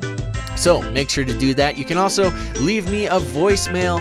Go to thejoyspiracytheory.com, click on the tab on the right-hand side, and leave a voicemail. They're super fun. Sing me a song, read me a scripture, proclaim a poem.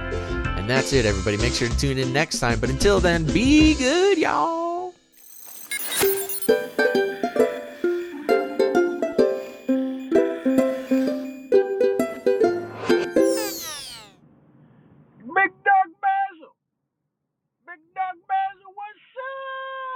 Big Dog Basil, BDB.